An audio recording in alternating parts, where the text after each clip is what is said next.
The Senate will come to order. The senators will take their seats. Those persons not entitled to the privileges of the floor will retire to the gallery. Good morning, senators. Good morning, guests.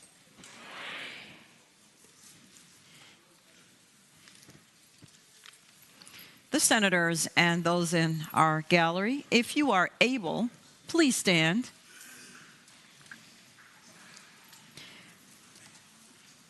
We will be led in prayer this morning by Pastor Carlos Rivera of New Life Outreach Church in Richmond.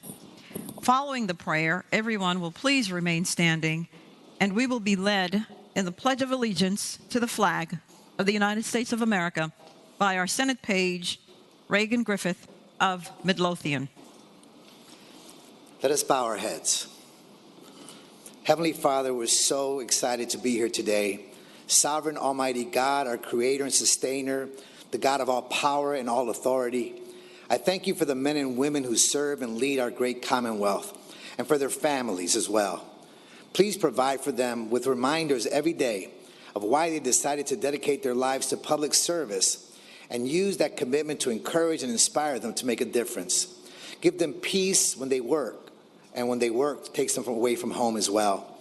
We also pray specifically for wives and husbands and children of our servant leaders. We ask that you give them wisdom on how to best support one another while their loved ones are away working. We pray for the staff members. We are so grateful for them, God. They have such an important job keeping the offices running as they should. Thank you for the ways you've gifted them to provide support so well. Wrap your arms around these men and women to show them love, grace, strength, and encouragement. Provide them with the knowledge needed to approach each situation in the best way possible. And God, give them the stamina and endurance to approach each day. I pray for relationships among leaders and among others as well. God, we are so grateful to be living in a democracy where many play a part in making sure the needs and desires of the people of our great Commonwealth are heard and met. As they work together to find solutions to difficult problems, we ask that you guide them to speak respectfully and with humility to one another. Help them to show love to those they interact with and to be a worthy advocate for their constituents and for others as well. God, we thank you for leaders who care about issues impacting the most vulnerable. We ask that you help them to care for the people in need as well. And Father, I pray for our lawmakers to represent the people of Virginia with honesty and integrity. We are so grateful that we have leaders that listen to us. God, please be with our government officials as they weigh the pros and cons of each request. Give them wisdom on how to best represent everyone. We also ask that you give our leaders courage so that even when it's hard, they would continue to pass laws and boldly represent the needs of the people of Virginia and those of the most vulnerable as well. I thank you for a productive day today, and I pray your blessing and divine health over all of our leaders here today. In Jesus' name we pray, amen. Amen.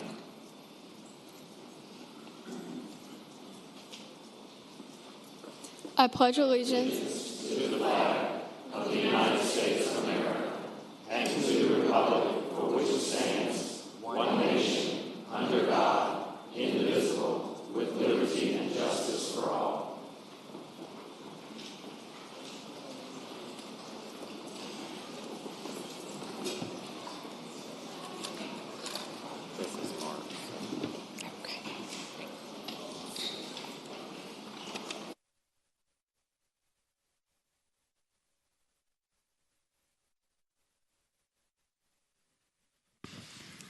The clerk will call the roll.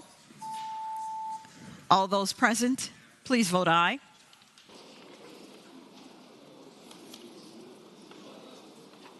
The clerk will close the roll. You have a quorum, Madam President. Senate Journal for Wednesday, February 22nd, 2023. The senator from Lynchburg, Senator Peake, moves that the reading of the journal be waived. All those in favor of waiving the reading of the journal will record their votes aye. Those opposed, no. Are the senators ready to vote? Have all the senators voted? Does any senator desire to change their vote? The clerk will close the roll. Ayes 37, noes 3. Ayes 37, noes 3. The reading of the journal is waived. The clerk will report any communications from the House of Delegates. Chair recognizes the senior senator from Fairfax County, Senator Saslaw. Madam President, I move that we waive the reading of the communications from the House of Delegates. The question is, shall the reading of the communication be waived? All those in favor of waiving the reading of the communication from the House of Delegates will record their votes aye. Those opposed, no. Are the senators ready to vote? Have all the senators voted? Does any senator desire to change their vote?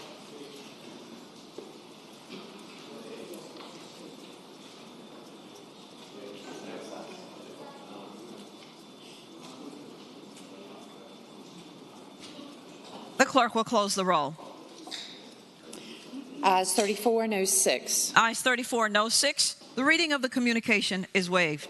The clerk will report any communications from the governor. I do not have any, Madam President.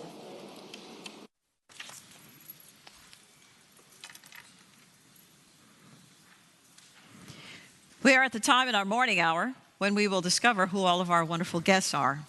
And the normal procedure is that the senator will rise and introduce you. And if you would rise at that time, and then I will speak. And after my remarks, if you would hold your applause until my remarks, then it will go a little bit smoother. And so with that, I first call upon Senator Reeves, the senator from Spotsylvania.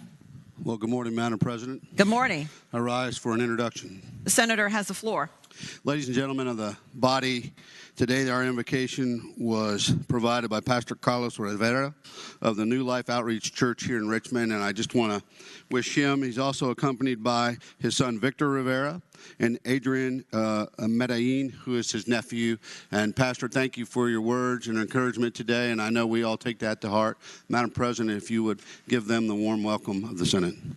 Good morning again, Pastor, and thank you for that wonderful prayer, and thank you for all that you do in our community to help those who are unable to help themselves, for the sacrifices that you make. And sons, got a great father there. Senator, let us give them the warm welcome of their Senate.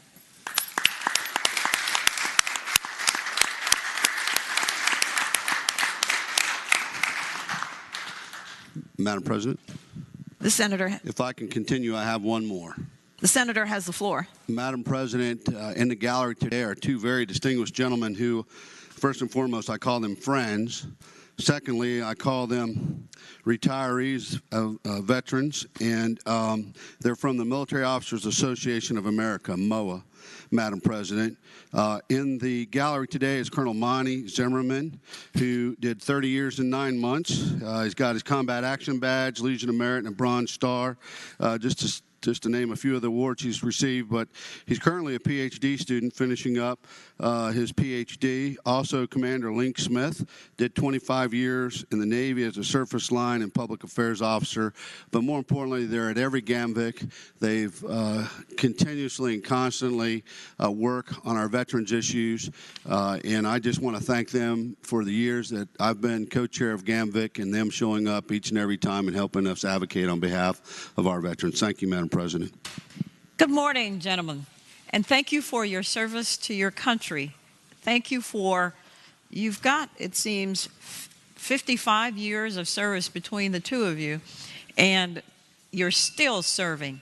Thank you so very much. Senators, let us give them the warm welcome of their Senate.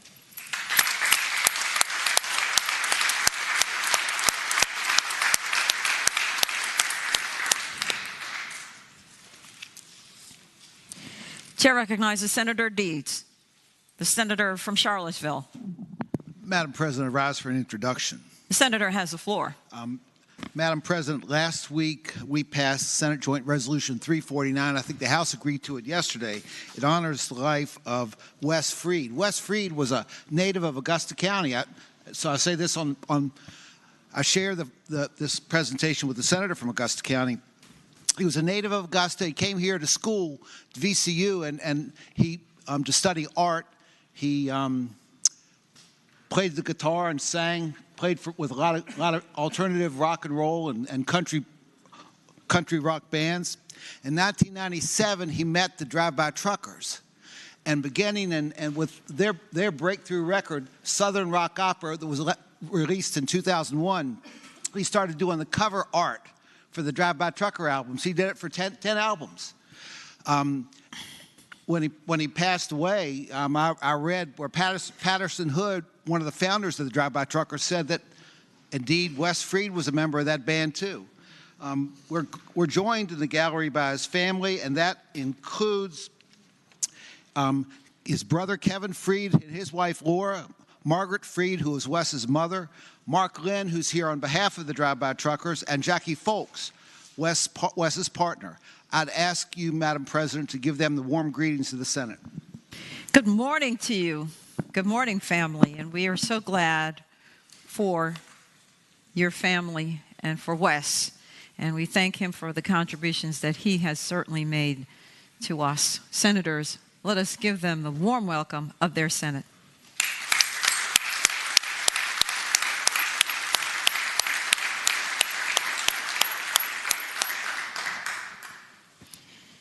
Chair recognizes Senator Vogel, the senator from Fauquier.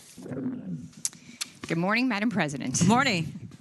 Madam President, I always say I wish that more people would come and visit me during the Senate session, and you will notice today that they all came. I saved the best for last. Madam President, on behalf of myself and the gentleman from Spotsylvania, I would like to direct my colleagues' attention in the gallery to a really big group. They are amazing and wonderful, engaged people back at home in my community and outside of my district as well. They are here, and they're organized by Chris and Debbie Cloud, who are the head of the American Life and Liberty PAC, and they organize a huge bonfire in our community and get all of these people together to socialize and to engage on issues, and they're here today to do that. They're visiting us. They're going to go meet with the Attorney General's office, and hopefully we will impress them by what they see here on the floor.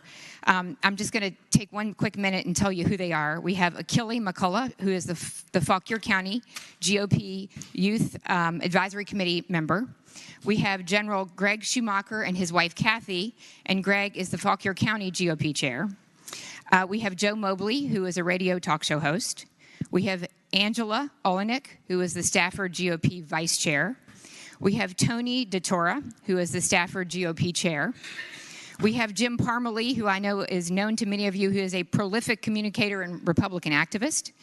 We have Pastor Andres Ruiz and Abraham Orlang. They were both from One Vision Broadcasting.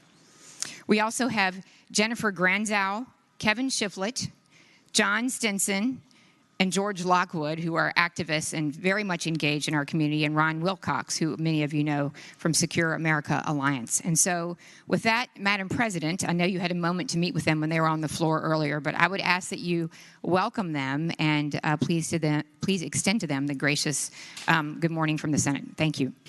Yes, good morning again. And we're so glad that you're here observing your Senate, as you should be, because, of course, this is government of the people, by the people, and for the people. And y'all are the people, as we say in the South. So thank you for coming, Senators. Let us give them the warm welcome of their Senate.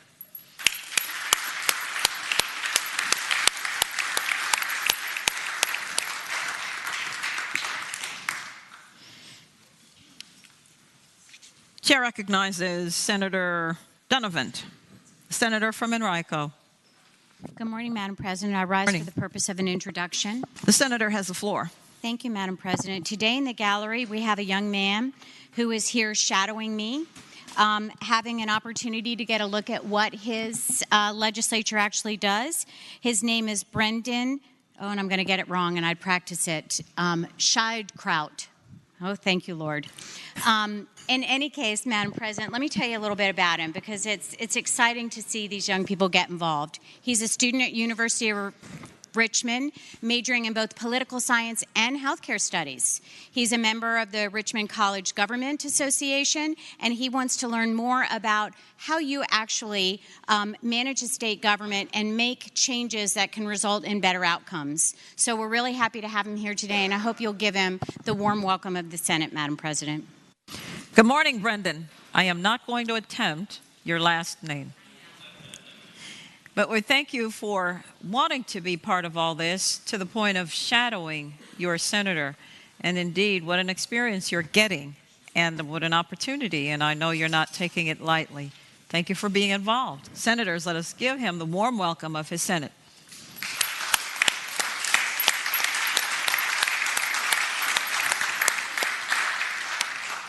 Chair recognizes Senator Chase, the junior senator from Chesterfield. Thank you, Madam President. Good morning. Good morning. Today in the gallery, I would like to introduce my intern that has been with me during this session, and his name is Daniel Byler. Daniel, I've actually known since he was born. He goes to my church, lives in my community, and I know his mother very well. He has just recently graduated from homeschooling, and he's just done a wonderful job. He is super smart, Madam President, and he actually handles my calendar for me every morning, and I am just super grateful to have him here with us this session, and just ask you would give him the warm welcome of the Senate. Well, good morning, Daniel. We thank you for coming, and we thank you for being a part of the Senators team. As you know, we need all of the help that we can get. So thank you for keeping us on schedule. Senators, let us give him the warm welcome of his Senate.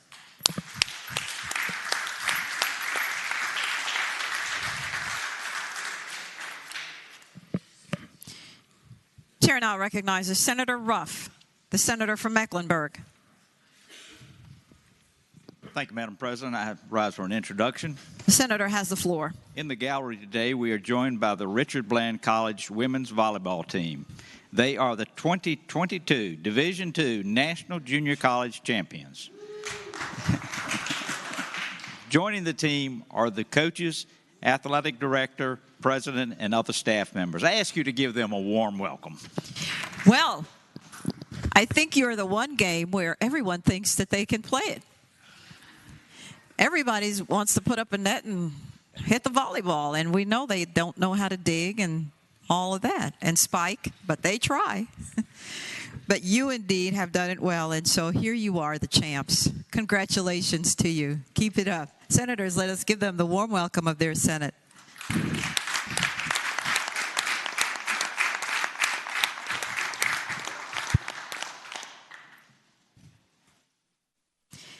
Is there any other business to come for the morning hour? Hearing none, the clerk will call the calendar. Okay, Senate calendar for Thursday, February 23rd, 2023, page 12.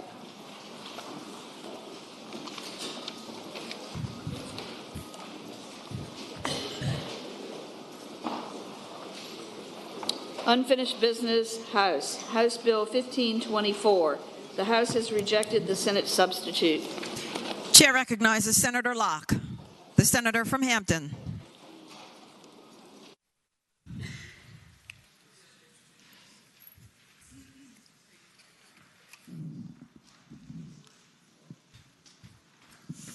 Madam Chair, I move that we insist on our amendment on our substitute and request a committee of conference. The question is, shall the Senate insist on its substitute and request a committee of conference on the bill?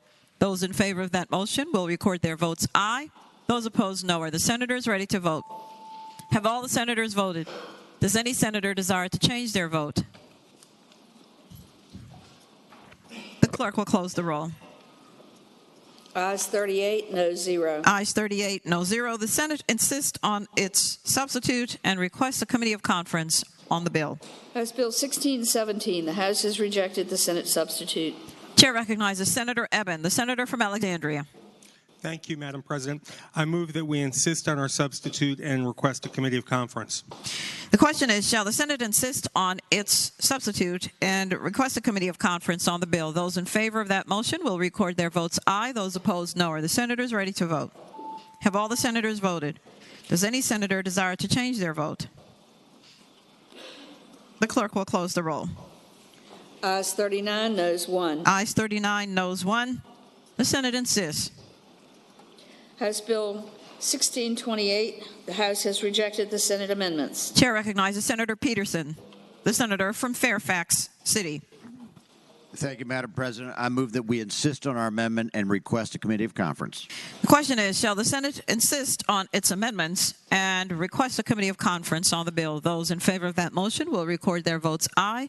Those opposed, no. Are the senators ready to vote? Have all the senators voted? Does any senator desire to change their vote? The clerk will close the roll. Ayes 39, noes 1. Ayes 39, noes 1. The Senate insists. Unfinished business House. House Bill 1840. The House has rejected the Senate substitute.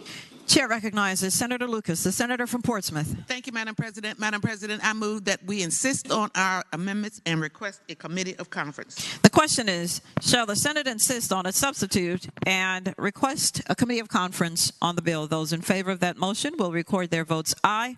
Those opposed, no. Are the senators ready to vote? Have all the senators voted? Does any senator desire to change their vote? The clerk will close the roll. Ayes 40, noes 0. Ayes 40, no 0. The Senate insists. House Bill 1841. The House has rejected the Senate substitute. Chair recognizes Senator Barker, the senator from Southern Fairfax County. Madam President, I move that we insist on our substitute. The question is, shall the Senate insist on its substitute and request committee of conference on the bill? Those in favor of that motion will record their votes aye. Those opposed, no. Are the senators ready to vote? Have all the senators voted? Does any senator desire to change their vote? The clerk will close the roll. Ayes 38, noes 1. Ayes 38, noes 1. The Senate insists.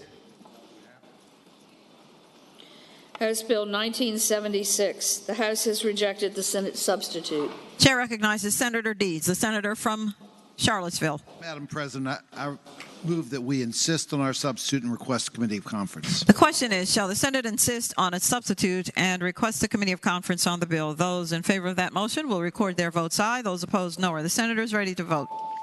Have all the senators voted? Does any senator desire to change their vote? The clerk will close the roll. Ayes 40, noes 0. Ayes 40, no 0. The Senate insists on its substitute and requests a committee of conference on the bill. House Bill 2046. The House has rejected the Senate substitute. Chair recognizes Senator Eben, the senator from Alexandria. President, I move that we insist on our substitute and request a committee of conference. The question is, shall the Senate insist on its substitute and request a committee of conference on the bill? Those in favor of the motion will record their votes aye. Those opposed, no. Are the senators ready to vote? Have all the senators voted? Does any senator desire to change their vote? The clerk will close the roll. Ayes 39, noes 0. Ayes 39, no 0. The Senate insists. House Bill 2169. The House has rejected the Senate substitute. Chair recognizes Senator Favola, the senator from Arlington. Thank you, Madam President. Madam President, I move that the Senate insist on its substitute and that we request a committee of conference. The question is, shall the Senate insist on its substitute and request a committee of conference on the bill? Those in favor of that motion will record their votes aye. Those opposed, no. Are the senators ready to vote? Have all the senators voted? Does any senator desire to change their vote? The clerk will close the roll. Ayes 40, noes 0. Ayes 40, no 0. The Senate insists. House Bill 2208. The House has rejected the Senate substitute. Chair again recognizes Senator Deeds. Madam President, I move that we insist on our substitute and request a committee of conference. The question is, shall the Senate insist on its substitute and request a committee of conference on the bill? Those in favor of that motion will record their votes aye. Those opposed, no. Are the senators ready to vote? Have all the senators voted? Does any senator desire to change their vote? The clerk will close the roll. Ayes 40, noes 0. Ayes 40, no 0. The Senate insists. House Bill 2272. The House has rejected the Senate substitute. Chair recognizes Senator Lucas, the senator from Portsmouth. Thank you, Madam President. Madam President, I move that we insist on our substitute and request a committee of conference. The question is, shall the Senate insist on its substitute and request a committee of conference on the bill? Those in favor of that motion will record their votes aye. Those opposed, no. Are the senators ready to vote? Have all the senators voted? Does any senator desire to change their vote? The clerk will close the roll. Ayes 39, noes 0. Ayes 39, no 0. The Senate insists. House Bill 2345, the House has rejected the Senate substitute. Chair again recognizes Senator Lucas. Madam President, I move that we insist on our substitute and request a committee of conference. The question is, shall the Senate insist on its substitute and request a committee of conference on the bill? Those in favor of that motion will record their votes aye. Those opposed, no. Are the senators ready to vote? Have all the senators voted? Does any senator desire to change their vote? The clerk will close the roll. Ayes 40, noes 0. Ayes 40, no 0. The Senate insists. House Bill 2386, the House has rejected the Senate substitute. Chair recognizes Senator Saslaw, the senior senator from Fairfax County. Madam President, I move that the Senate insist on its substitute and request a committee of conference. The question is, shall the Senate insist on its substitute and request a committee of conference on the bill? Those in favor of that motion will record their votes aye. Those opposed, no. Are the senators ready to vote? Have all the senators voted? Does any senator desire to change their vote? The clerk will close the roll. Ayes 39, noes 1. Ayes 39, noes 1. The Senate insists. House Bill 2398, the House has rejected the Senate substitute. Chair recognizes Senator Deeds, the senator from Charlottesville. Madam President, I move that we insist on our substitute and request a committee of conference. The question is, shall the Senate insist on its substitute and request a committee of conference on the bill? Those in favor of that motion will record their votes aye. Those opposed, no. Are the senators ready to vote? Have all the senators voted? Does any senator desire to change their vote? The clerk will close the roll. Ayes 40, noes 0. Ayes 40, no 0. The Senate insists. House Bill 2463, the House has rejected the Senate amendment. Chair again recognizes Senator Saslaw. Madam President, I move that the Senate insist on our amendment and request a committee of conference. The question is, shall the Senate insist on its amendment and request a committee of conference on the bill? Those in favor of that motion will record their votes aye. Those opposed, no. Are the senators ready to vote? Have all the senators voted? Does any senator desire to change their vote? The clerk will close the roll.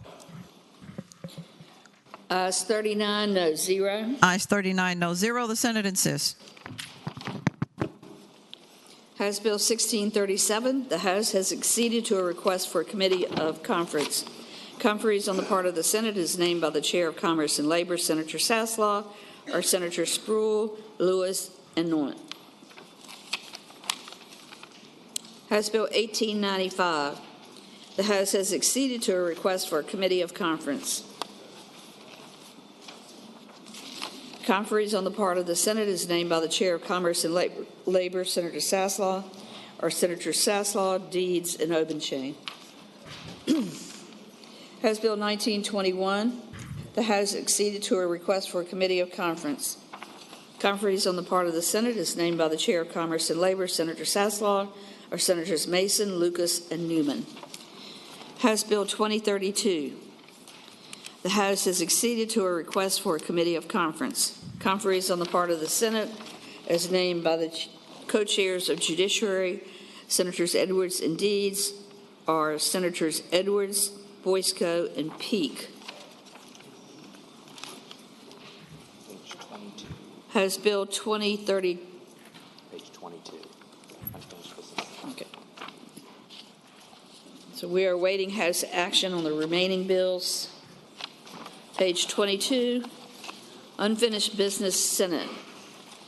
Senate Bill 820 has passed the House with a substitute. Chair recognizes Senator Favola, the senator from Arlington. Thank you, Madam President. With the recommendation that we reject the substitute, I move that the substitute be agreed to. The question is, with the recommendation that it be yes, that's right. And speaking to the bill. Madam President, I would like to speak to the bill, or the motion. What happened is the House put their bill on mine, and their bill actually turns my bill into a study. DCJS, in coordination with the Virginia Sheriff's Association, would be charged with looking at how jails are currently operating their substance use disorder programs. The fact is that we have a lot of data in that area. We know how they're operating, and we much prefer the Senate version. The question is, with the recommendation that it be rejected, shall the Senate concur with the House substitute? Those in favor of that motion will record their votes aye. Those opposed, no. Are the senators ready to vote? Have all the senators voted? Does any senator desire to change their vote? With the recommendation that it be rejected, the clerk will close the roll. Ayes 0, noes 40. Ayes 0, noes 40. The Senate does not concur. Senate Bill 839 has passed the House with a substitute.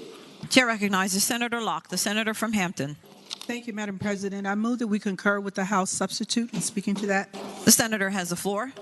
Thank you, Madam President. This is the bill that adds to the powers and duties of the Director of the Department of Housing and Community Development.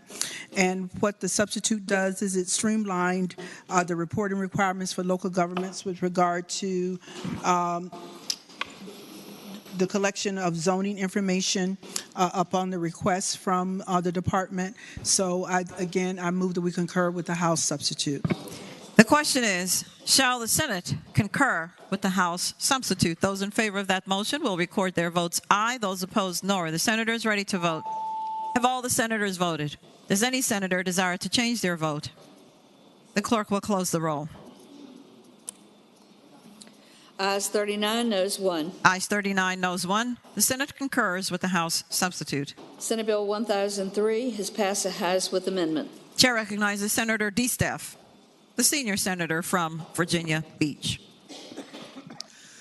Good afternoon, Madam President. I would like to concur with the House amendment in speaking to that. The senator has the floor.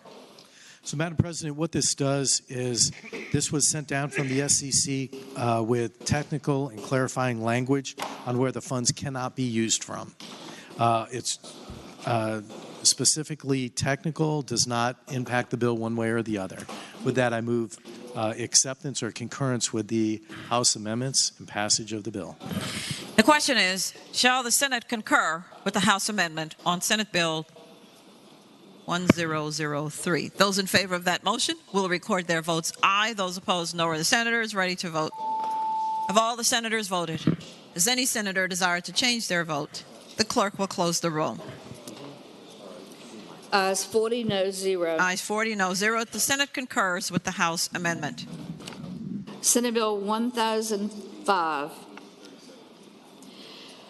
reported as passed the House with an amendment. Chair recognizes Senator Hashmi, the senior senator from Chesterfield. Thank you, Madam President. I move that we accept the House amendment. And speaking to that motion, the senator has the floor. Thank you, Madam President. This amendment simply extends direct access to physical therapy for children starting from birth to age 3 who require services to fulfill the provisions of their individualized services plan under the Individuals with Disabilities Education Act. So this puts us in compliance. And with that, I ask that we accept the amendment. The question is, shall the Senate concur with the House amendment? Those in favor of the motion will record their votes aye. Those opposed, no. Are the senators ready to vote? Have all the senators voted? Does any senator desire to change their vote? The clerk will close the roll. Ayes 40, noes 0. Ayes 40, no 0. The Senate concurs with the House amendment. Senate Bill 1043 has passed the House with amendments.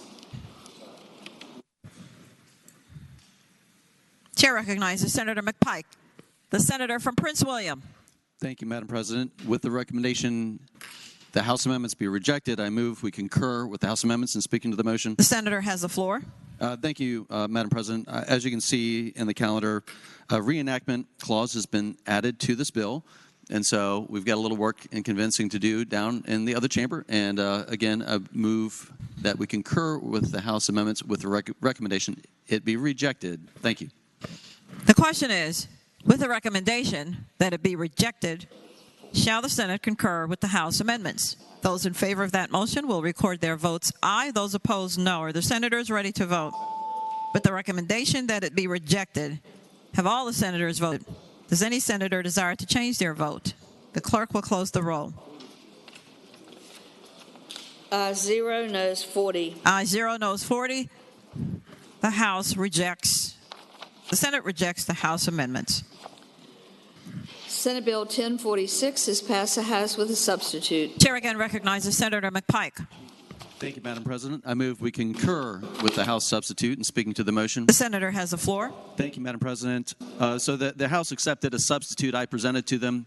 It does two things. It actually adds reenactment intentionally and then creates a study work group, Madam President, to make sure we've got our police chief, fire, DCGS, and others in the room to work out the intricacies involved in adding fire marshals to 9.1 of the code.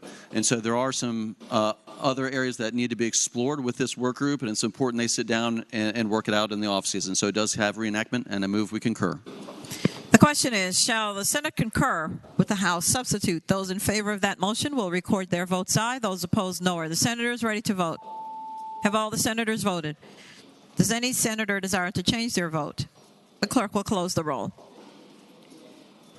Ayes 39, noes 0. Ayes 39, no 0. The Senate concurs.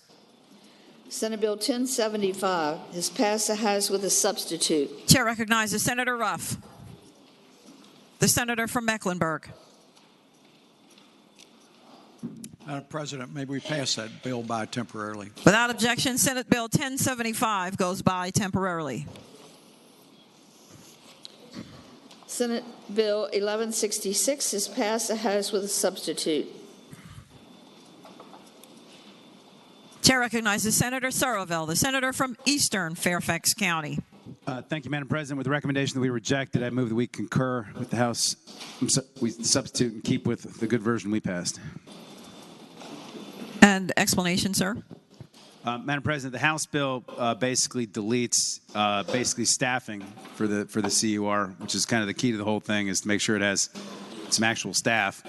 And we have staff in our budget, and we want staff. So we need to reject this substitute. So that we can have staff. Yeah. The question is, shall the Senate concur with the House substitute with the recommendation that it be rejected? Those in favor of that motion will record their votes aye. Those opposed, no. Are the senators ready to vote?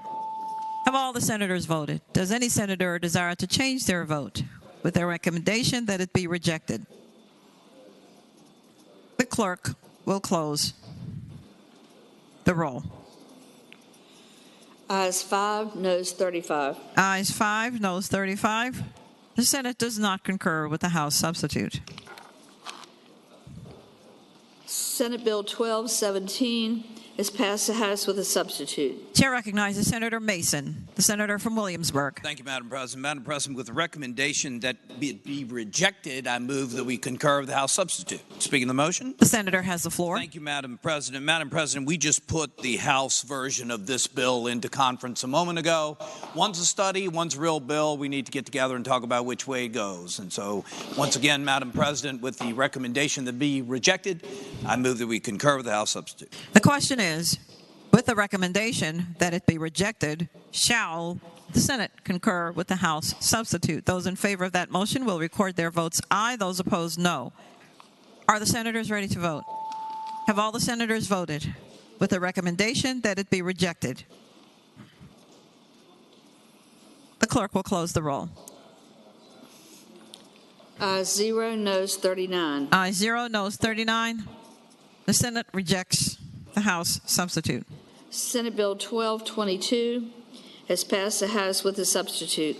Chair again recognizes Senator Mason. Madam President, I move that we concur with the House substitute. And speaking to that motion. The senator has the floor. Thank you, Madam President. Madam President, this is the bill that we worked on behalf of the realtors. Over the years, we had the Condominium Act, the Real Estate Cooperative Act, and the Property Owners Association Act. So we had rules and regulations all over the code. This was our effort to put it all in one place, clean up the real estate disclosure. So we called it the Resale Disclosure Act. We continued to work on it, cleaning it up across the way, made some amendments, missed one even with amendments. That's why it's a substitute and not just amendment adjustment. So once again, Madam President, I move that we accept the substitute. The question is, shall the Senate concur with the House substitute? Those in favor of that motion will record their votes aye. Those opposed, no. Are the senators ready to vote? Have all the senators voted? Does any senator desire to change their vote The clerk will close the roll. Ayes 40, no 0. Ayes 40, no 0. The Senate concurs with the House substitute. Senate Bill 1396 has passed the House with a substitute. Chair recognizes Senator Stewart, the senator from King George. Thank you, Madam President. I'd move we adopt, concur with the House substitute and speaking to that. The senator has the floor. Thank you, Madam President. This was the retail or organized retail crime bill. The gentleman from Eastern Fairfax put an amendment in courts on the delegates bill raising the threshold from 1,000 to 5,000. The House actually accepted that and agreed with it. They put the same amendment on this bill in a good faith compromise, and I think it's okay to go to $5,000 threshold. So with that, I'd move we accept the concur with the House amendment. Chair recognizes the senator from Eastern Fairfax, Senator Somerville.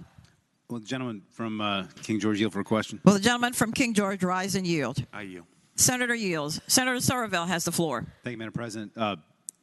It's a little bit of a surprise. I haven't had a chance to look at it carefully yet, but I know one of the things that we were apart on was the other side wanted a third offense, petty larceny, felony. I'm not seeing that in here. Is that right? It's out? Senator Stewart has the floor. Madam President, it is the bill, my bill, as it passed the Senate without that provision. All they did was change the threshold from 1,000 to 5,000 for the aggregate of theft within 90 days, which triggers the felony. That is the only change. Senator Somerville. Madam President, the gentleman yield for one more question. Will Senator Stewart yield for another question? I yield. Senator yields. Senator Somerville has the floor.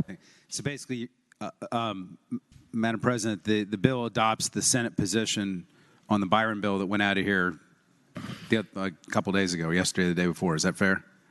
Senator Stewart has the floor. Madam President, it is identical. Got it. Thank you. Chair recognizes Senator Morrissey, the junior senator from Richmond. Thank you, Madam President. Would the gentleman from King George yield for a question? Will the senator from King George yield? I yield. Senator yields. Senator Morrissey has the floor. I would preface my question with the following. I believe it was a senator from Eastern Fairfax County that gave the example you could have one iPhone worth $1,200 and get over the threshold. And I understand now that it's been moved from 1,000 to 5,000. But is it not true that if you still have an individual who is an addict or somebody that is commits multiple misdemeanors, that you can aggregate them, and even though the aggregate amount is now 5,000, they would still be guilty of this felony? Is that correct? Senator Stewart has the floor. Madam President, only if they are acting in concert with someone else, yes, which is the definition. That's what this bill is about. This is organized crime, stealing from retail establishments, and these are folks acting in concert. It is not about an individual who may have a drug problem and steals to support that drug problem. So no, unless they're acting in unless they're acting in concert. Would the gentleman yield for another question? Senator Stewart, will you yield for another question? I yield. Senator yields. Senator Morrissey has the floor. It's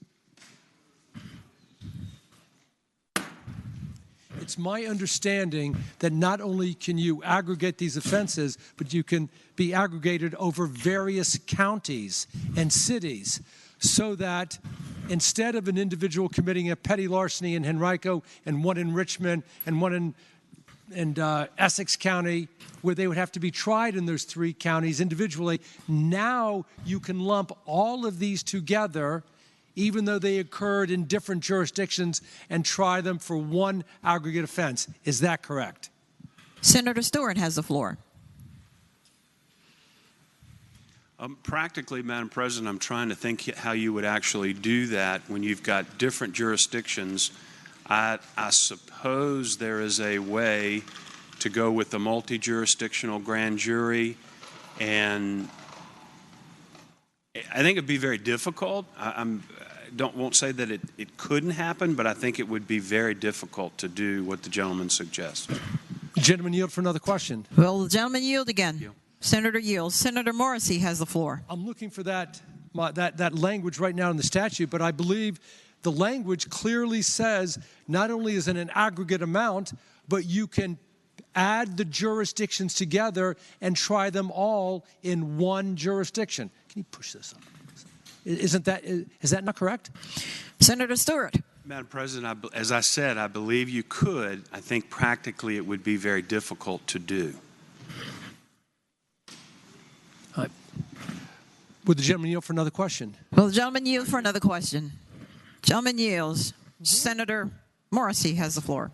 Where else in the criminal code, if somebody commits, for example, a larceny in Fairfax County and a larceny in Loudoun and a larceny in Tappahannock, where else can you put them all together and try them in one jurisdiction as opposed to trying them separately in the jurisdiction or the venue where the offense occurred? Senator Stewart. Madam President, I believe they've done that with drug cases for a long time through a multi-jurisdictional grand jury. Again, practically it's difficult, but it can be done. All right. I thank the gentleman. The question is, shall the Senate concur with the House substitute? Those in favor of that motion will record their votes aye. Those opposed, no. Are the senators ready to vote? Have all the senators voted? Does any senator desire to change their vote? The clerk will close the roll. Ayes 32, noes 8. Ayes 32, noes 8. The Senate concurs.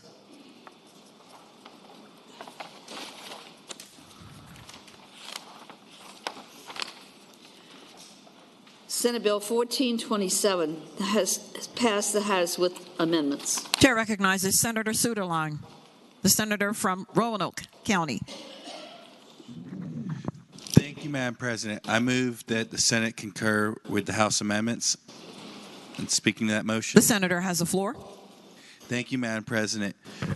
This legislation is our PAC contribution transparency reform that does a few different things. And while it was over in the House, the House of Delegates saw an opportunity to amend some code section that they would like to amend anyways.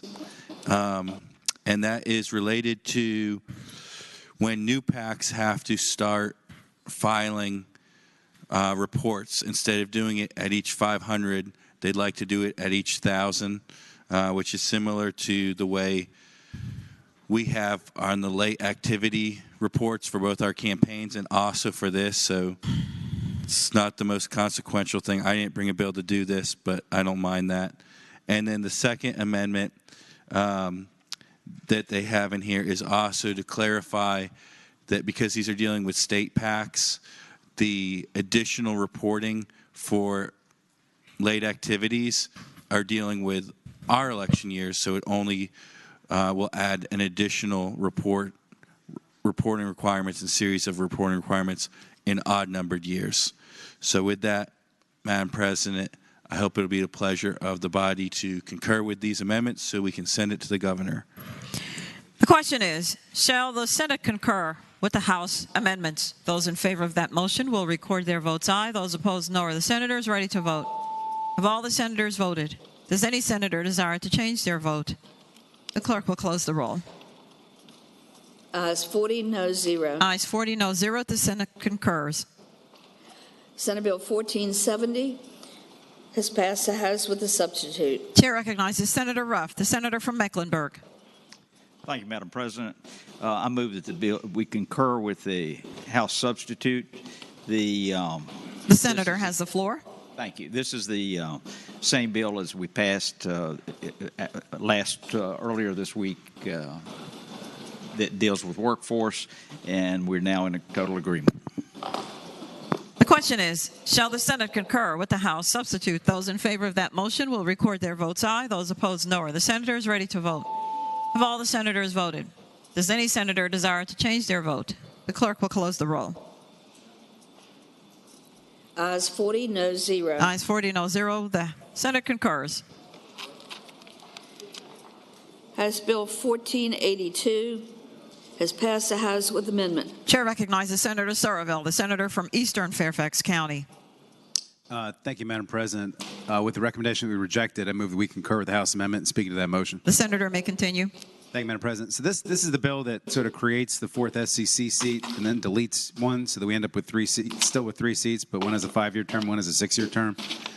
And we threw a reenactment on here so that in the event we're able to agree on 2 people to elect to the State Corporation Commission, we'll be able to report the bill at a conference at that time. But we don't want to change the law if we're not able to reach an agreement. So that's why the reenactment clause is on there. But so this needs to go into conference. So I would ask again that you reject the House sub. With the recommendation that it be rejected, the question is, shall the Senate concur with the House amendment? Those in favor of that motion will record their votes aye. Those opposed, no. Are the senators ready to vote? With the recommendation that it be rejected, does any senator desire to change their vote? The clerk will close the roll. 0, noes 40. Ayes 0, noes 40. The Senate rejects the House amendment. Senate Bill 1514 has passed the House with an amendment. Chair recognizes again Senator Mason. Thank you, Madam President. Madam President, excuse me, ma'am. I move we accept the House amendment. Speaking of that motion. The senator has the floor. Thank you, Madam President. Madam President, this is the Senate registrar bill that's trailing along behind the House one that we already approved. This gives them the chance to appeal if they've been fired to a circuit court and provides them counsel. We just changed the word that it's in the area that they serve, not that they reside. I ask that we approve the bill. Thank you, ma'am. The question is, shall the Senate concur with the House amendment? Those in favor of that motion will record their votes aye. Those opposed, no. Are the senators ready to vote? Have all the senators voted? Does any senator desire to change their vote? The clerk will close the roll. Ayes 40, noes 0. Ayes 40, no 0. The Senate concurs. Senate Bill 1525 has passed the House with a substitute. Chair recognizes Senator Rouse, the junior senator from Virginia Beach. Thank you, Madam President. I move that we concur with the House substitute. And speaking to that motion. The senator has the floor. This is the wholesome food tax credit. Again, we passed this bill earlier this week. It was in conference, House Bill 2445. This bill was brought by Princess Anne High School students to stop food waste and to incentivize wholesome food donations by farmers to food banks as well. I move that we accept the House substitute. The question is, shall the Senate concur with the House substitute? Those in favor of that motion will record their votes aye. Those opposed, no. Are the senators ready to vote? Have all the senators voted? Does any senator desire to change their vote? The clerk will close the roll. Ayes 40, no 0. Ayes 40, no 0. The Senate concurs.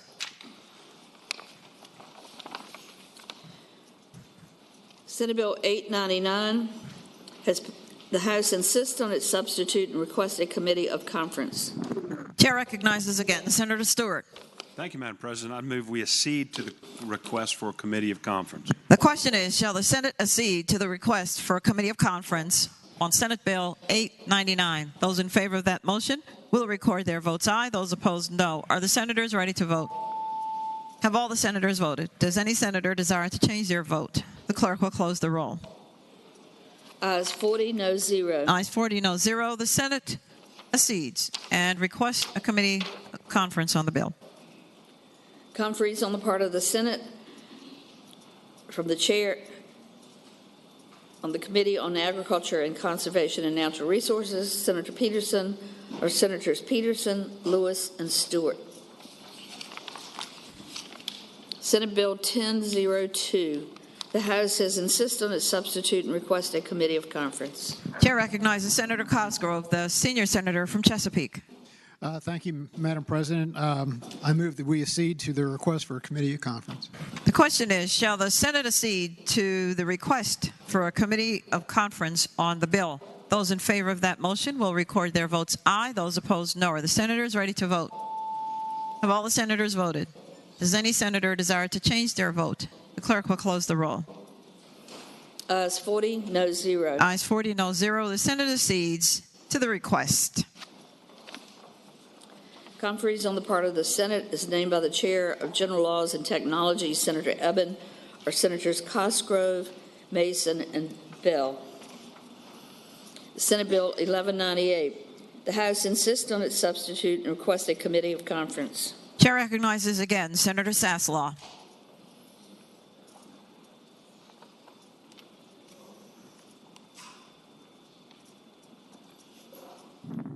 Madam President, excuse me, I would move that we accede to their request for a committee of conference. The question is, shall the Senate accede to the request for a committee of conference on the bill? Those in favor of that motion will record their votes aye. Those opposed, no. Are the senators ready to vote? Have all the senators voted? Does any senator desire to change their vote? The clerk will close the roll. Ayes 40, no 0. Ayes 40, no 0. The Senate accedes to the request for a committee of conference. Conferees on the part of the Senate is named by the Chair of Education and Health, Senator Lucas, or Senators Saslaw, Locke, and Donovan. Senate Bill 1271. The House insists on its substitute and requests a committee of conference. Chair recognizes Senator Boysko, the senator from northwestern Fairfax County.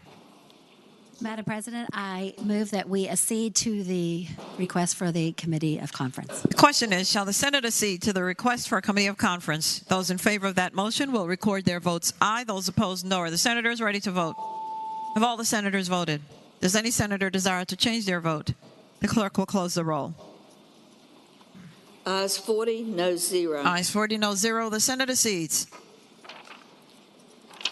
Conferees on the part of the Senate is named by the Chair of Agriculture, Conservation, and Natural Resources, Senator Peterson, or Senators Boysko, McClellan, and Stanley. Returning to page 24, Senate Bill 1075. Chair recognizes Senator Ruff. Thank you, Madam President. I move that the Senate concur with the House substitute in speaking to that motion. The senator has the floor. This is the bill that deals with APCO only, and as I described it yesterday, the original bill would have changed tri-annual SEC rate reviews to annual. This settled on a biannual. At the same time, it strengthens the SEC rate-setting powers. It has the support of both the business and the environmental community. I renew my motion that the bill pass. Chair recognizes Senator Peterson, the senator from Fairfax City. Thank you, Madam President. I want to concur with the motion and speak to that. The senator has the floor. Thank you, Madam President. Ladies and gentlemen of the Senate, I think this is a really good example of a bill where the parties came together and stripped out a lot of the things that some of us on the consumer advocacy side did not like, kept in the environmental protections, and keeps the SEC with jurisdiction over the over the bill. So I would ask that we support this bill, support this substitute. Thanks.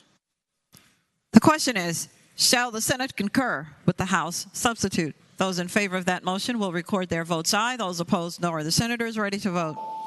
Have all the senators voted? Does any senator desire to change their vote? The clerk will close the roll. Ayes 38, noes 2. Ayes 38, noes 2. The Senate concurs.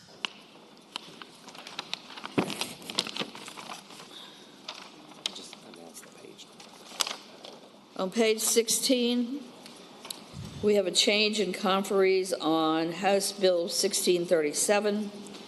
Is named by the Chair of Commerce and Labor, Senator Saslaw, Senator Surville, Mason, and Vogel.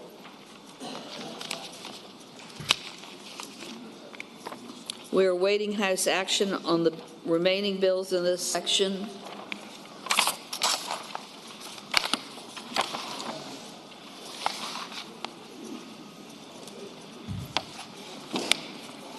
Uncontested calendar, House bills on third reading.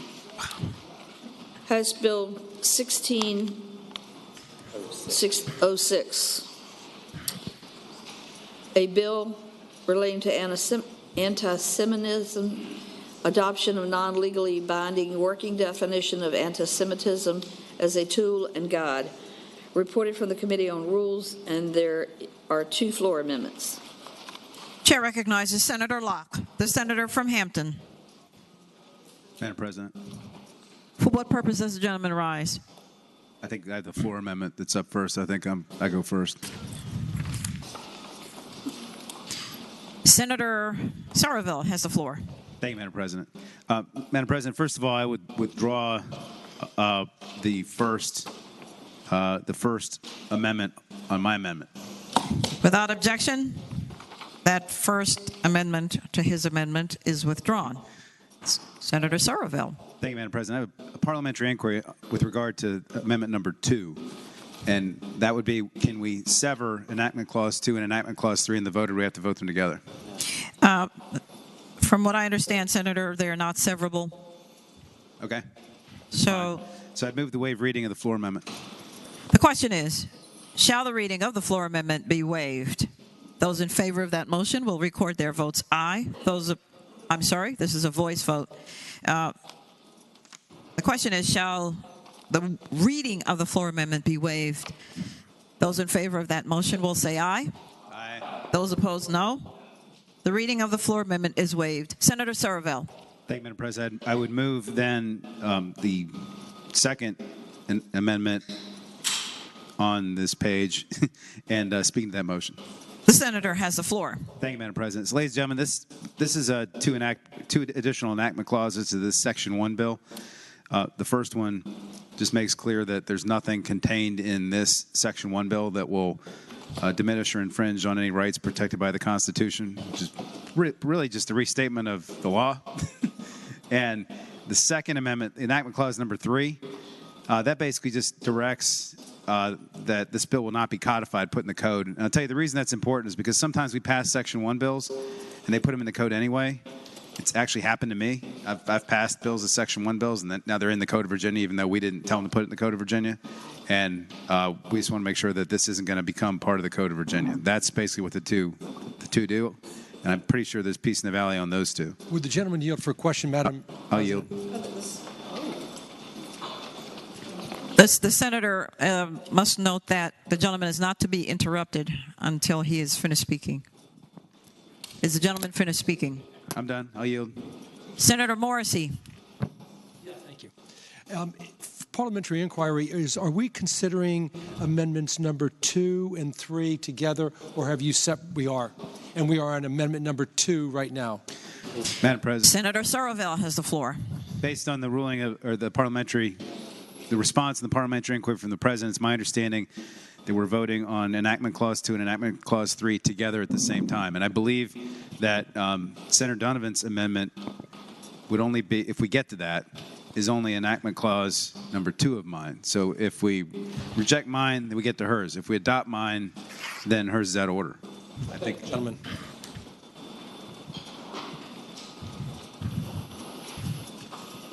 The question is, Madam President, may I speak to that motion? The senator has the floor. Thank you, Madam President. I am going to ask this body to reject Senator Surville's amendments and instead adopt the ones that I have proposed on the floor. And, I want to walk through that for a minute. And just to be clear, first waive the reading of the amendment, the floor amendment. We have this motion already. You're speaking to it. You're correct. Thank you.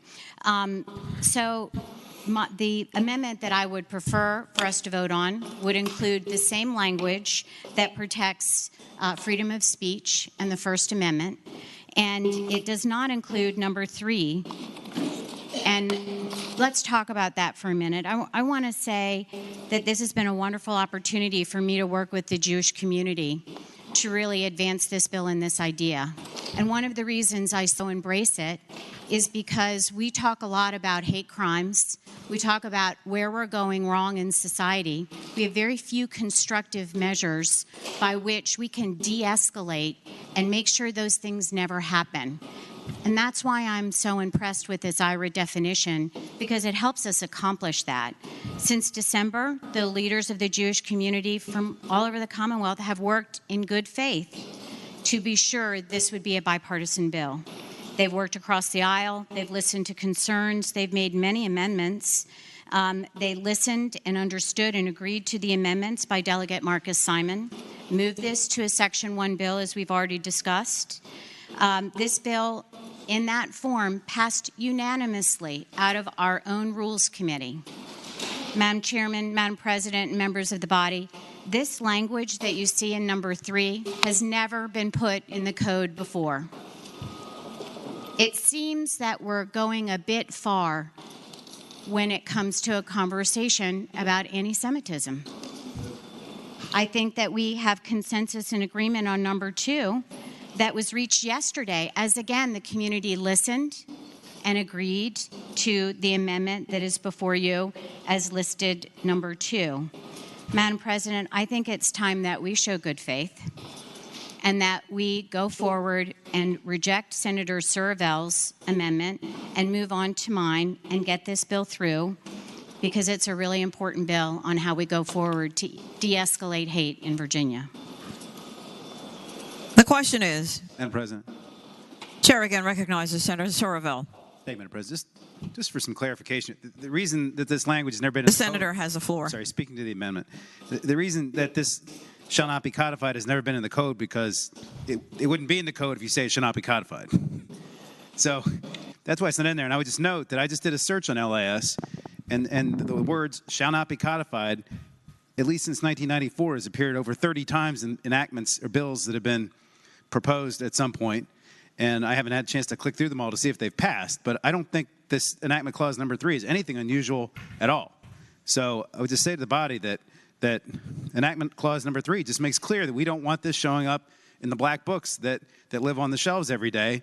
And if this is truly, if the intent is to truly have a Section 1 bill that doesn't go in the books, this just really knocks that home to the Code Commission, doesn't go stick it in the code, which they do sometimes. And I think we need to make that clear. Chair recognizes again Senator McDougall, senator from Hanover. Madam Chairman, would the gentleman yield for question? Will the senator rise and yield for a question? Senator Sorovel yields. Senator McDougall has the floor. Madam President, the gentleman is much faster on his Google searches than I am, but can you say of those 30-some times, did any of those bills pass? Senator Sorovel has the floor. 6 of them passed. So, Madam President, would the gentleman yield for another question? Will the gentleman yield for another question? I'll yield. Senator Sorovel yields. Senator McDougall has the floor. Thank you, Madam President. Madam President, I believe the gentleman indicated that it would be the Code Commission that would make the decision about whether a Section 1 bill actually is listed out. Can the gentleman tell me how many Republican senators are on the Code Commission? Senator Sorovel has the floor. Madam President, I'm only speculating that the Code Commission makes that decision.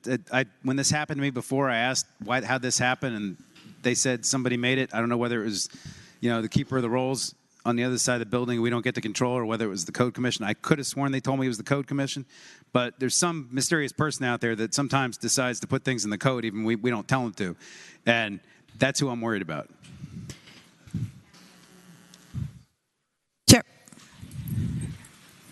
Chair recognizes Senator Obenshain, the senator from Rockingham. Madam President, speaking to the amendment. The senator has the floor. I can tell you that it is the Code Commission that makes that determination.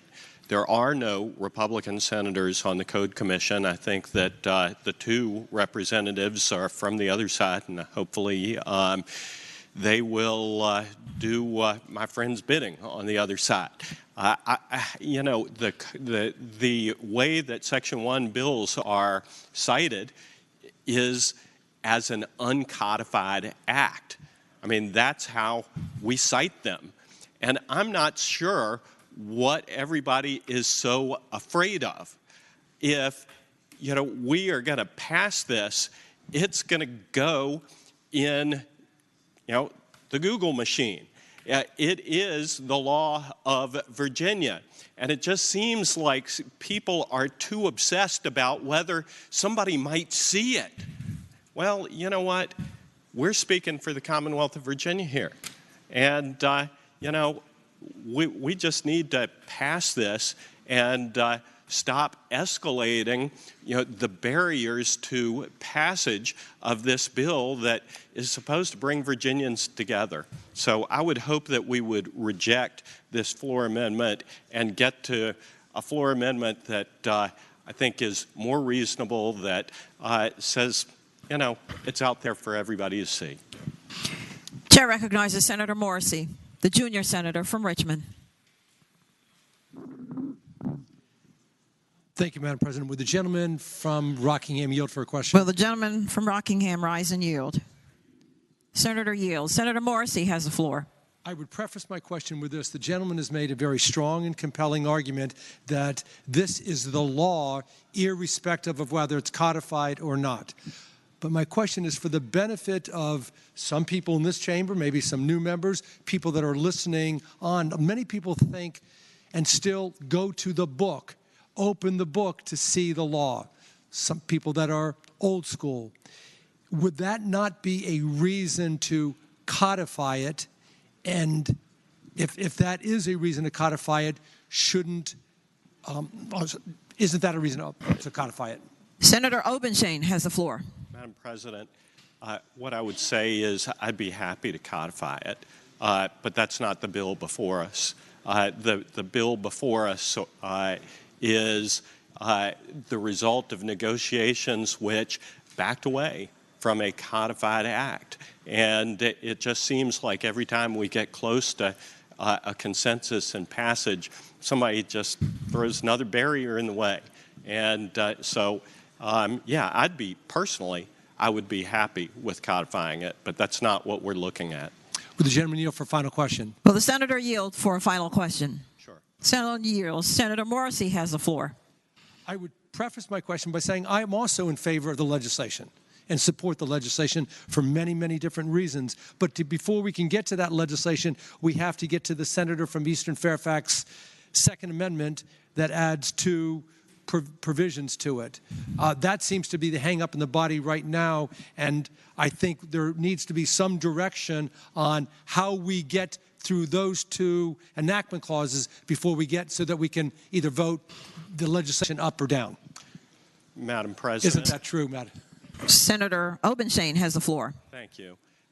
What I would suggest is that we need to, I would urge the members to reject the senator from Eastern Fairfax's two amendments, or amendment number 2, which we're about to vote on, so that we can get to Senator Donovan's floor amendment, which is the result of negotiations over the course of the past few days, which simply deals with the constitutional issue. I thank the gentleman.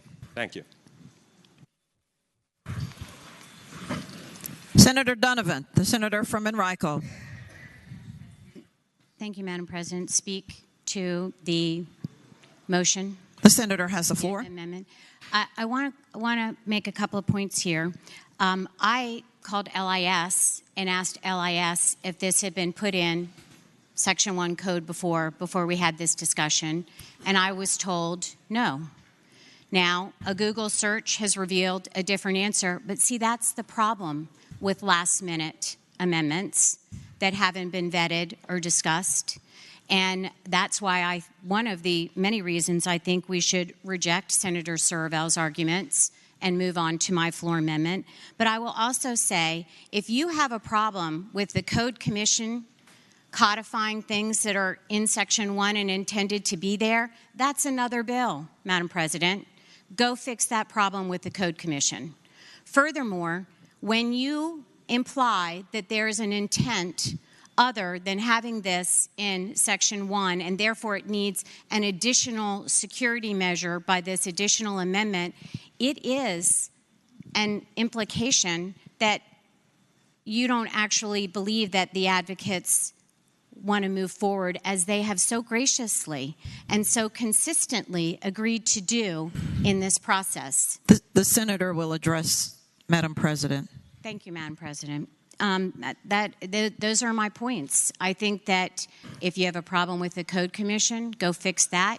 You do not need to put this language, which demeans the process and the dignity of the process, on this bill. I hope the members will vote against, the floor amendment.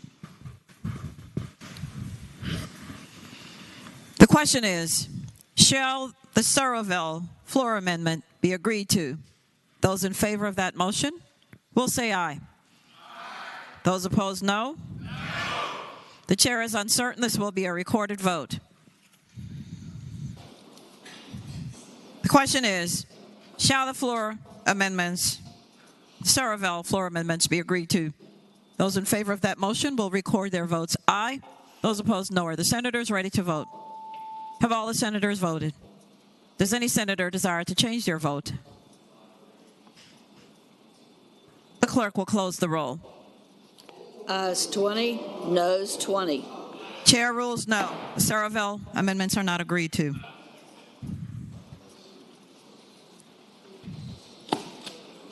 Madam President, I move that we agree. Chair recognizes Senator Donovan, the senator from Enrico. Thank you, Madam President. Having previously explained the floor amendment, I move that we accept it. We have to waive the reading. Please waive the reading. We are now taking up the Donovan amendment. Having previously discussed, I move that we accept the floor amendment.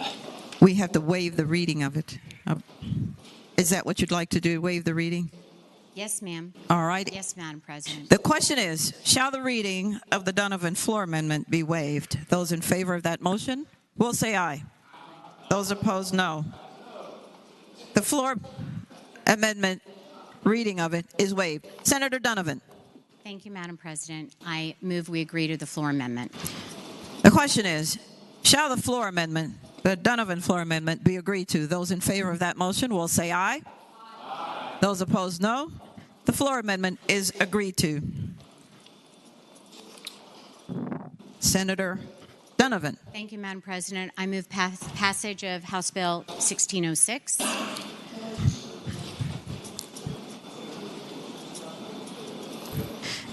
The senator has the floor.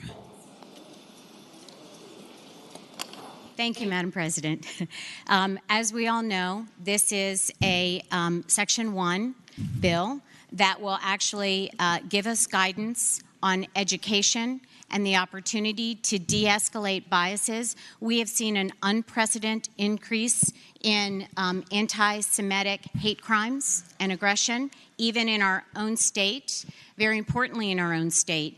And, Madam President, other than law to prosecute on hate crime, we have very poor tools to de-escalate the biases that result in those aggressions because we don't have a framework. And now this Section 1 bill will provide us that opportunity to actually work together collaboratively to de-escalate bias and hopefully actually get at the heart of making sure hate crimes stop.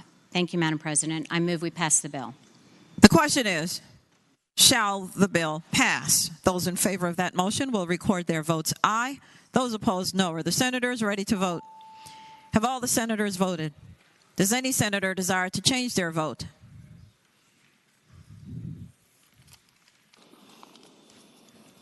The clerk will close the roll. Ayes 32, no 0. Ayes 32, no 0. The bill passes. Senate Bill 1757, a bill relating to immunity of persons towards actions, assertion of immunity, attorney fees, and cost, reported from the Committee on the Judiciary with an amendment. And there is a floor substitute.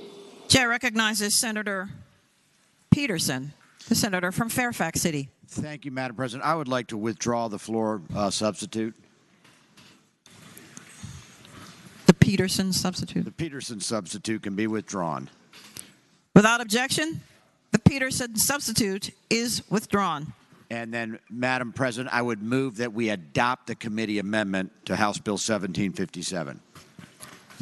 It's already been adopted. It's already been adopted, sir. And then I would make one final motion that this bill go by temporarily. Without objection, House Bill 1757 goes by temporarily.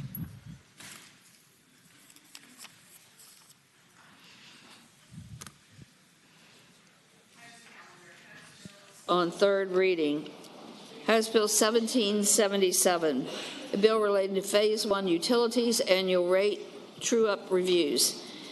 Reported for the Committee on Commerce and Labor, and there is a floor sub. Chair recognizes Senator Saslaw. Madam President. It's Senator Ruff. Chair recognizes Senator Ruff, the senator from Mecklenburg. Thank you. I move the waiving of the reading of the substitute. The question is, shall the reading of the floor substitute be waived? Those in favor of that motion will say aye. Aye. Those opposed, no. The floor substitute reading of it is waived. Senator Ruff. Madam President, I move that the floor substitute be agreed to. And speaking to that motion, the senator has the floor. Madam President, this is a substitute offered yesterday dealing with EPCO. The substitute is the same as we just passed a few minutes ago, and I would ask that the substitute be adopted. The Question is, shall the floor substitute be adopted? Those in favor of that motion will say aye. Those opposed, no. The floor substitute is adopted. Senator Ruff. Madam President, I move the bill pass. The question is, Chair recognizes Senator Peterson, the senator from Fairfax City. Madam President, move to speak in favor of the bill. The senator has the floor. Thank you, Madam President. Just very briefly, this is basically the House equivalent of what we just passed in the Senate, and hopefully we'll all get green lights on this. Thank you. The question is, shall the bill pass? Those in favor of passage will record their votes aye. Those opposed, no. Are the senators ready to vote? Have all the senators voted? Does any senator desire to change their vote? The clerk will close the roll. Ayes 38, noes 2. Ayes 38, noes 2. The bill passes.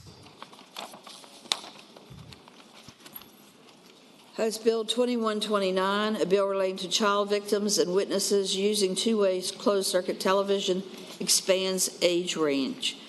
The committee substitute and amendment have been adopted by the Senate.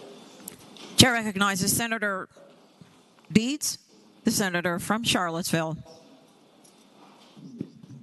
Madam President, the record will reflect that I voted against this bill in both Judiciary and Finance. Nonetheless, I will move its passage.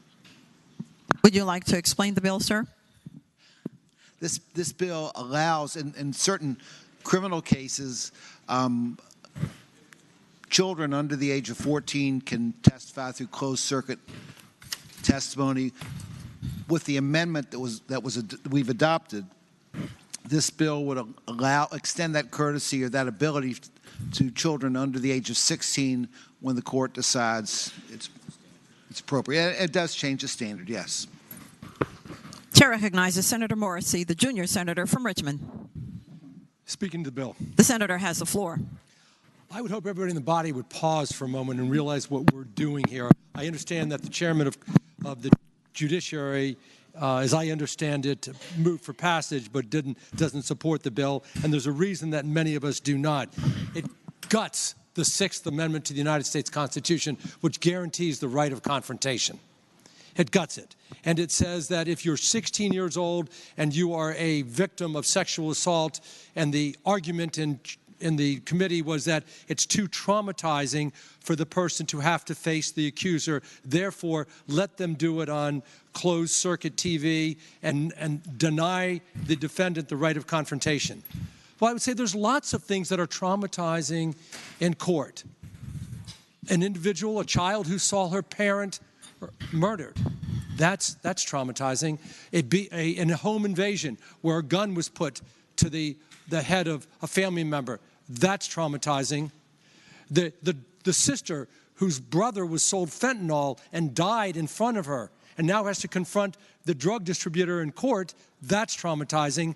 But because it's simply traumatizing doesn't mean we're going to gut the Sixth Amendment. I see so frequently my folks on the other side of the aisle talk about other amendments, that, like the second, that we should not abridge. Here's the problem with this bill. It now says that if you're 16 years old and you're the victim of a sexual assault, you can testify in closed circuit. The defendant does not have the right to confront you. Excuse me, Madam President. Madam President, I understand that the gentleman from James City is asking me to yield because he has a motion to make, and I will yield. Madam President, I thank the junior senator from Richmond, and I apologize for interrupting his colloquy, and I should have given him the heads up on it. I'm going to respectfully ask that we pass this bill by temporarily. Without objection, House Bill 2129 goes by temporarily. House Bill 1842, a bill relating to Virginia Business Ready Sites Acquisition Fund and Program created. Reported from the Committee on Finance and Appropriations with a substitute. Chair recognizes Senator Barker, the senator from Southern Fairfax County. Thank you, Madam President. With a request that we reject the substitute of from the Committee on Finance and Appropriations, I move that substitute be adopted. The question is, with the recommendation that the substitute from the Committee on Finance and Appropriations be adopted, shall the Senate reject the substitute? All in favor of that motion will say aye. Those opposed, no. No. The substitute is rejected. Senator Barker. Thank you, Madam President. I waive the reading of the floor substitute. The question is, shall the reading of the floor substitute be waived? Those in favor of that motion will say aye. Aye. Those opposed, no. The reading of the floor substitute is waived. Senator Barker. Yes, Madam President. Speaking to the bill. The senator has the floor. Yes. This bill deals with the business-ready sites and the creation of a fund for that. And there are, within this substitute, we've addressed several issues. They provide protection against conflicts of interest in the development of the sites and must get approval of the governor under existing code that is there, would have the Virginia Economic Development Partnership will consult with the Department of General Services and the Office of the Attorney General to establish criteria so that we can make sure that this is done in a proper way, and also that would provide for grant a right of first refusal to the cities or counties that would be impacted by this. And that, in addition, it would be subject to review by the MEI initiative that we have in law already. With those, I think that we have covered the ground and set this up in a proper way, and I renew my motion for adoption of the floor substitute. Chair recognizes Senator Cosgrove, the senior senator from Chesapeake. Thank you, Madam President. To speak to the substitute. The senator has the floor. Ladies and gentlemen, I hope that you'll act favorably on this substitute. I think Senator Barker's put a lot of work into this.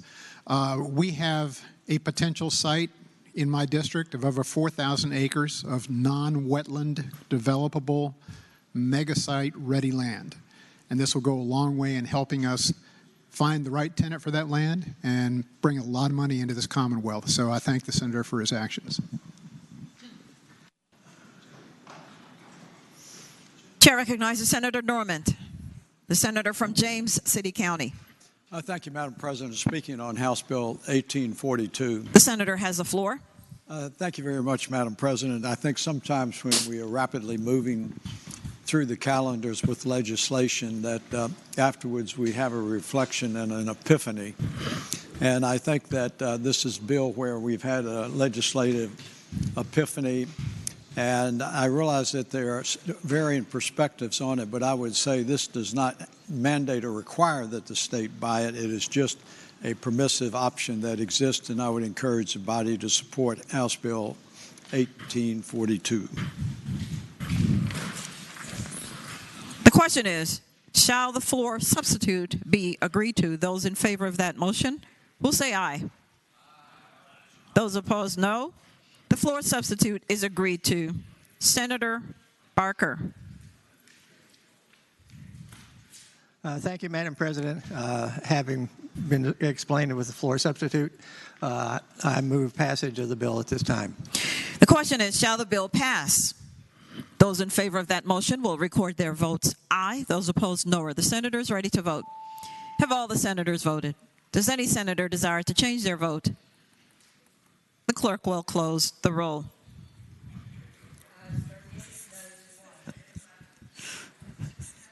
Ayes 38, noes 1.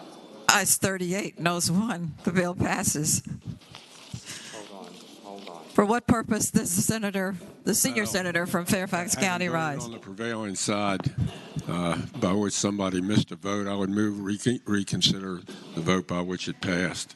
The question is, shall the vote by which it passed on House Bill 1842, the substitute, shall that vote be reconsidered? Those in favor of that motion will record their votes aye. Those opposed, no. Are the senators ready to vote? Have all the senators voted? Does any senator desire to change their vote? The clerk will close the roll. Ayes 40, no 0. Ayes 40, no 0. The vote is reconsidered. The senator from northwestern Fairfax County, Senator Boysko. Madam Chair, I'm hoping that I can go back to the morning hour in a second. Okay, we're after this. Thank you. Senator Barker. Madam President, having been explained previously, I move passage of the bill.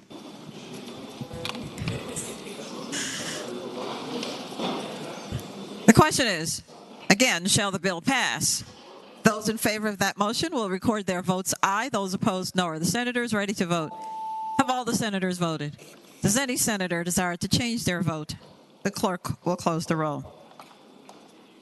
Ayes 39, noes 1. Ayes 39, noes 1. The bill passes.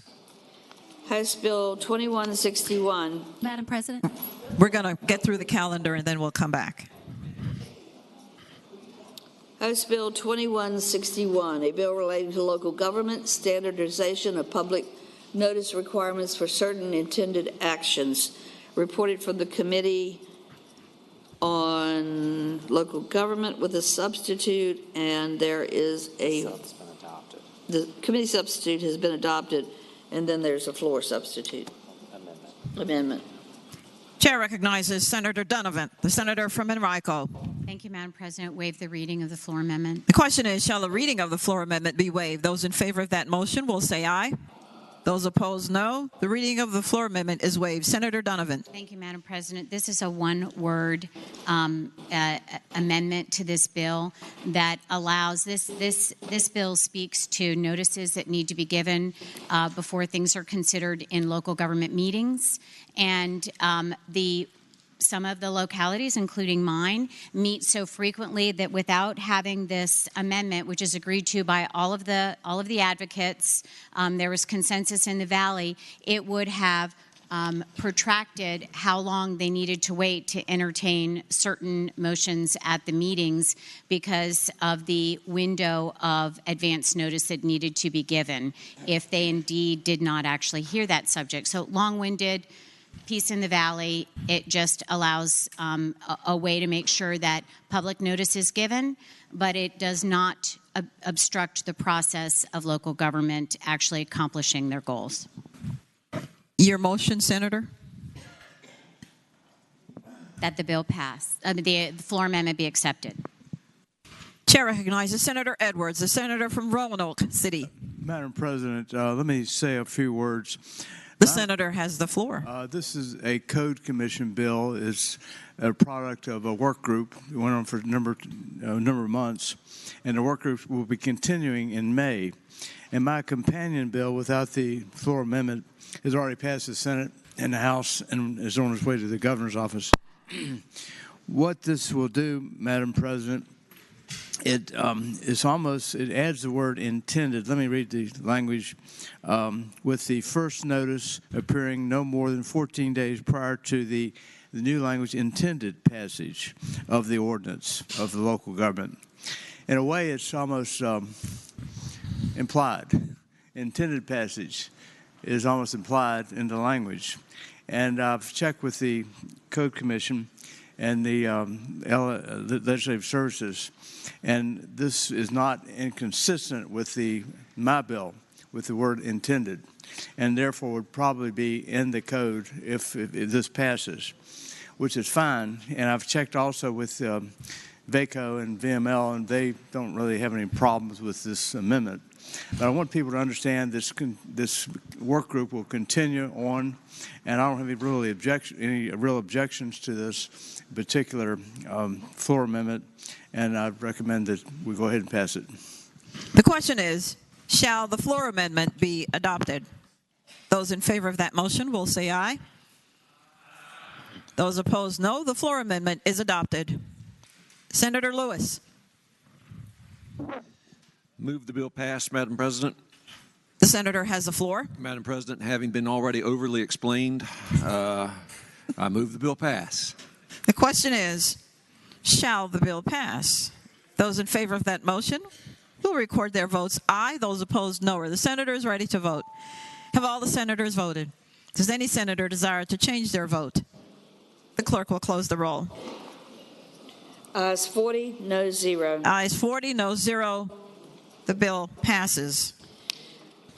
House Bill 2331, a bill relating to animal care, seizure of animals, zoos. Chair. Madam Chair. Madam President. Chair recognizes Senator Hager, the senator from Augusta. Thank you, Madam President. I rise for the purposes of a motion, maybe a comment or two. The senator has the floor. Thank you, Madam President. Yesterday, I think we had adequate conversation about zoos and the importance of zoos in order to educate and sustain wild animals that many of our population are not able to visit in their native habitat. Your motion, sir? This is a preamble to my motion.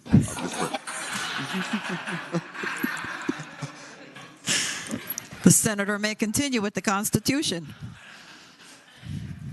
And Madam President, I am, we talk about lions and tigers and bears. We sometimes say, oh my, but today I would say lions and tigers and bears and elephants, oh yes.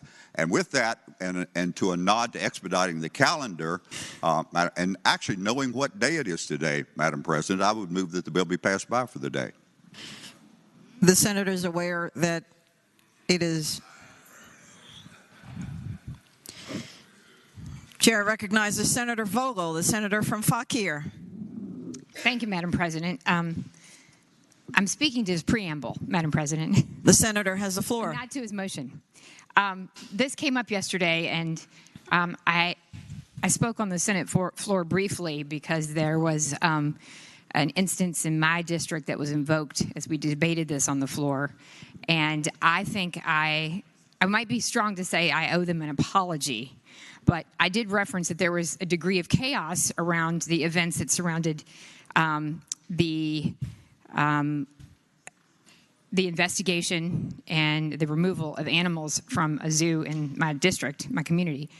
And I, in response to that, got some emails, and I just want to be 100% sure that I say that from the standpoint of law enforcement, whom I love and adore, and who I'm very close to in my district, in particular my sheriff, Lenny Milholland, who, as I depart this body, I want to go out in a blaze of glory and not fire. I want to say that they did an amazing job, at least on his part, and to the extent that there was any chaos and confusion and that I was getting calls in my office sitting over in the General Assembly building, it wasn't for any failure on their part, because as I have spoken to one of my colleagues on the other side of the aisle this morning who visited me early to talk through this process, they took it very seriously, and others may speak to this, but it was well done. So I want to make sure that I correct the record on that, and also say that I still stand on the side of due process. I stand by that piece, but I did want to make sure I corrected the record on the chaos there. Thank you, Madam President. And now we'll return to his preamble. And with that, I will not speak again and wish you all a great day. Chair recognizes Senator Morrissey, the junior senator from Richmond. Would the gentlelady from Fauquier County yield for a question? Will the senator from Fauquier County yield? Rise and yield for a question. Madam President, I said I wasn't going to speak again, but I would be delighted to yield to the question. The senator yields. Senator Morrissey has the floor. Just to be clear to all of the people out in information land, you love your law enforcement and you love due process. Is that the takeaway? That is Senator. The takeaway. Madam President, he is such a good listener. Gosh. And when I think that literally no one ever listens to a word I say, I realize that's only in my own house. Thank you. Yes, Madam President, that is absolutely true. I thank the lady. And I did not want to take anything away from that investigation. And thank you, Madam President, for allowing me to clarify. The question is, without objection, House Bill 2331 goes by for the day.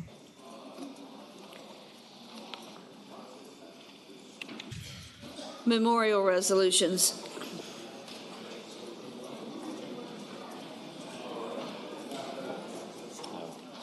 Madam President. For what purpose does the gentleman from Fairfax City rise? Could I call back up House Bill 1757 on page 35 of the calendar? It had gone by temporarily. Without objection, House Bill 1757 goes by temporarily? No, it had gone by. I'm calling it back up. Oh, you want to take it up? Yes. It's up. All right, thank you. Madam President, ladies and gentlemen, this is with the amendment, we put a reenactment clause. This has to do with the civil immunity statute, and I had a companion bill to the same code section, which has now passed the House. And so by passing this, we can put these two bills in conference and update this statute, which I think will be good for the citizens of the Commonwealth. So please go ahead and pass this bill. Thank you. The question is, shall the bill pass? Those in favor of that motion will record their votes aye. Those opposed, no. Are the senators ready to vote? Have all the senators voted? Does any senator desire to change their vote? The clerk will close the roll. Ayes 40, no 0. Ayes 40, no 0. The bill passes. Madam President. We're turning to... We're still on the calendar. I'll call on you.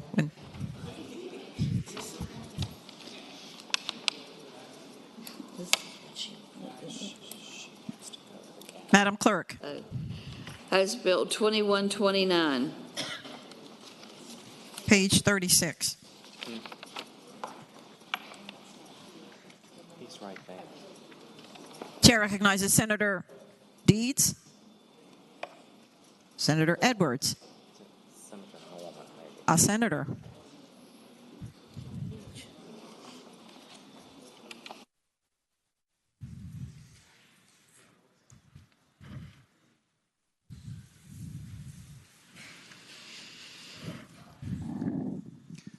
Madam President, I'd respectfully ask that bill to be passed by temporarily for purposes at the appropriate time, having a brief recess and a caucus meeting, please. Without objection, House Bill 2129 again goes by temporarily. Memorial resolutions. Chair calls on the senior senator from Fairfax County, Senator Saslaw. Madam President, I move that the, excuse me, I had the wrong page. I move that the memorial resolution on pages 37 through 41, HJR 722 through SR 159, be considered in the block in the usual manner, waiving the reading of the resolution thereof, with the understanding that any senator desiring a resolution removed from the block will do so after the clerk has read the title of the resolution. The question is, shall the memorial resolutions on pages 37 through 41, House Joint Resolution 722 through Senate Resolution 150, Be considered.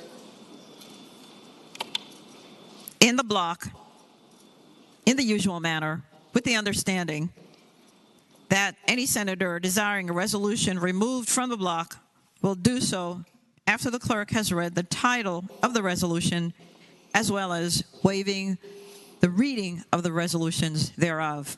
Those in favor of that motion will say aye. Those opposed, no. The ayes have it. The motion is agreed to. The resolutions are before us in the block. The clerk will read the titles of the memorial resolutions.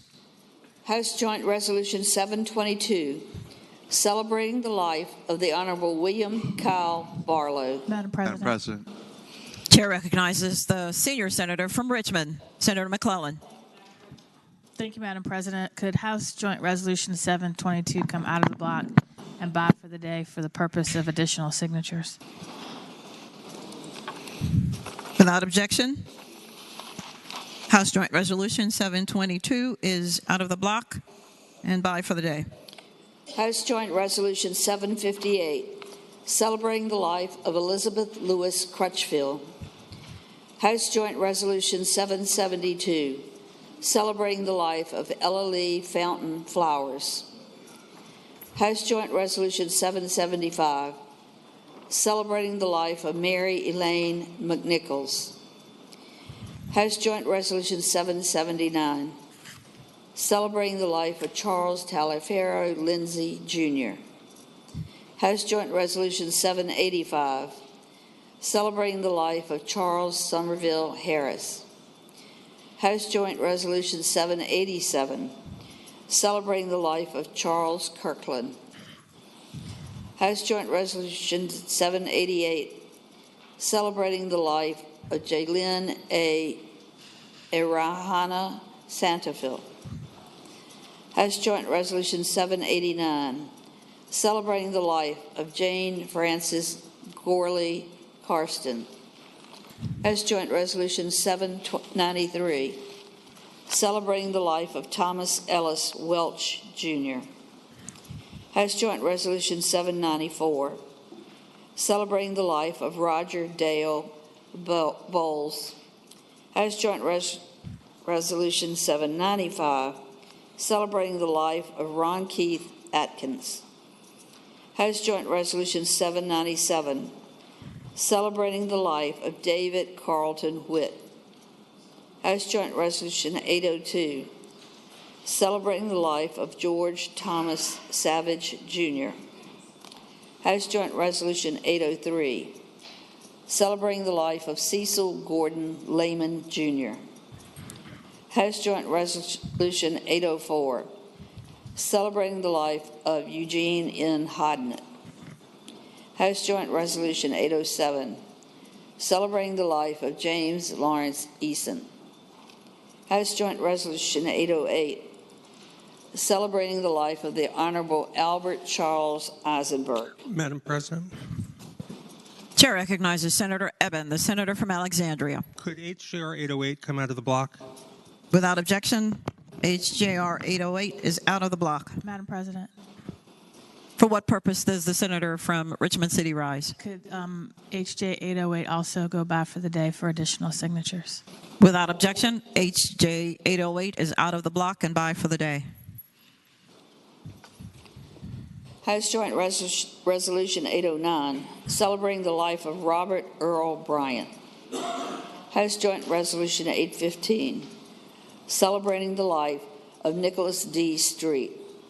House Joint Resolution 817, celebrating the life of Carla Jonah Holland. House Joint Resolution 821, celebrating the life of Theodore Nathan Lerner. House Joint Resolution 823, celebrating the life of Ethel Ann Grandy. House Joint Resolution 825, celebrating the life of Barbara Curtis Stein Robinson. House Joint Resolution 827, celebrating the life of Edward Leroy Beard. House Joint Resolution 837, celebrating the life of Christopher Sean Wiggins. Senate Joint Resolution 411, celebrating the life of Deshaun Emer Peary. Senate Joint Resolution 412, celebrating the life of Lavelle Tyler Davis, Jr. Senate Joint Resolution 413, celebrating the life of Devin Keith Chandler. Senate Joint Resolution 421, celebrating the life of Catherine Cummings Reynolds. Madam President. Chair recognizes Senator McDougal, the senator from Hanover. Could SJR come out of the block and go by for the day? SJ 421. Yes, Madam President. Without objection, SJR 421 is out of the block and by for the day. Senate Resolution 159, celebrating the life of James Kokolas. Chair recognizes Senator Norman, the senator from James City County. Thank you, Madam President. I would respectfully ask that Senate Resolution 159 come out of the block and by for the day. Without objection, Senate Resolution 159 is out of the block and by for the day. Madam President. Chair recognizes Senator Cosgrove. Thank you. Could HJR 827 on page 40 come out of the block and by for the day for additional signatures? Without objection, House Joint Resolution 827 is out of the block and by for the day.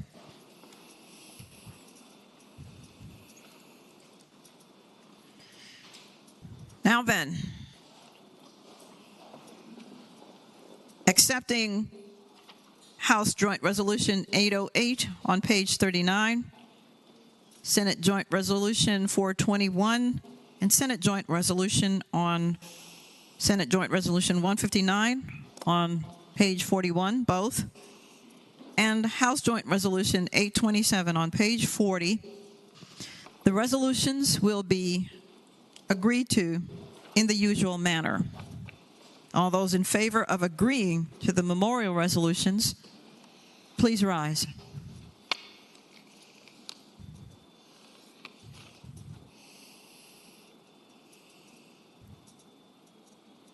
The resolutions are agreed to. Commending resolutions. Chair calls on Senator Saslaw. Madam President, I move that the commending resolutions on pages 41 through 49, that's HJR 655 through SR, looks like 106, be considered by block voice, waiving the reading of the resolutions with the understanding that any senator desiring a resolution removed from the block will do so after the clerk has read the number of the resolution. And that was, by the way, 166. The question is, shall the commending resolutions on pages 41 through 49, House Joint Resolution 655 through Senate Resolution 166 be considered in the block by voice vote, waiving the reading of the resolutions with the understanding that any senator desiring a resolution to be removed from the block will do so after the clerk has read the number of the resolution. All those in favor of that motion will say aye. Those opposed, no. The ayes have it. The motion is agreed to. The resolutions are before us in the block. The clerk will now read the numbers of the resolutions. House Joint Resolutions 655, 657, 665, 680, 757, 759, 760, 761, 762, 763, 764, 765, 766, 767, 768, 769,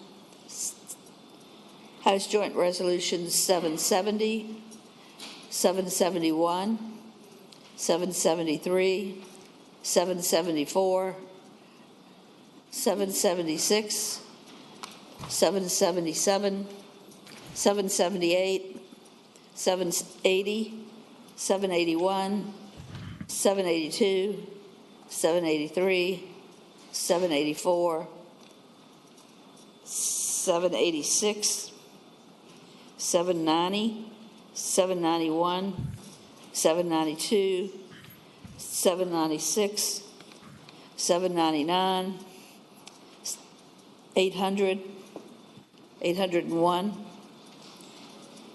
805, 806, 810, 811, 812, 813,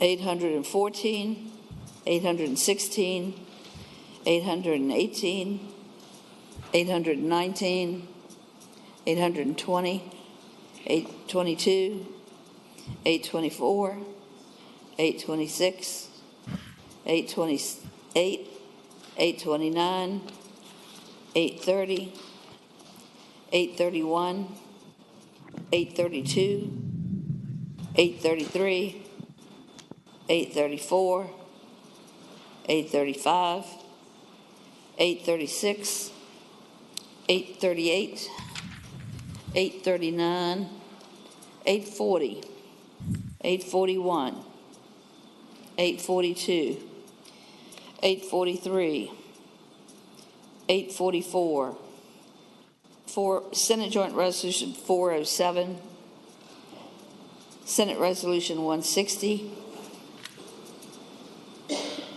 Senate Resolution 165. 166. Madam President.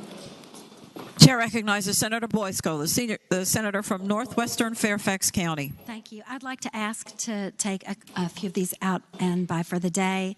That would be HJR 782. What page? On page 44.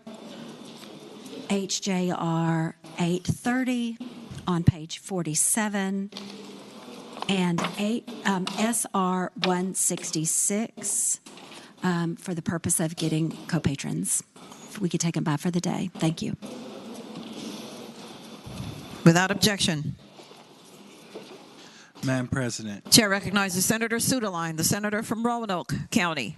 Madam President, I'd ask that House Joint Resolution 655 and House Joint Resolution 657, both on page 41, come out of the block and by for the day so that the paperwork can be processed. Thank you. Without objection.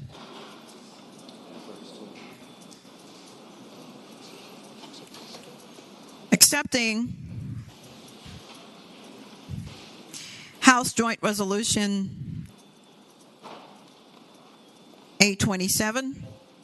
Wait, I'm sorry. House Joint Resolution 782, page 44. House Joint Resolution 830 on page 47. Senate Joint Resolution 166 on page 49. And Senate Joint Resolution 655 and 657 on page 41, which are out of the block and by for the day. The question is, shall the remaining resolutions be agreed to? All in favor of agreeing to the resolutions will say aye. Those opposed, no. The resolutions are agreed to.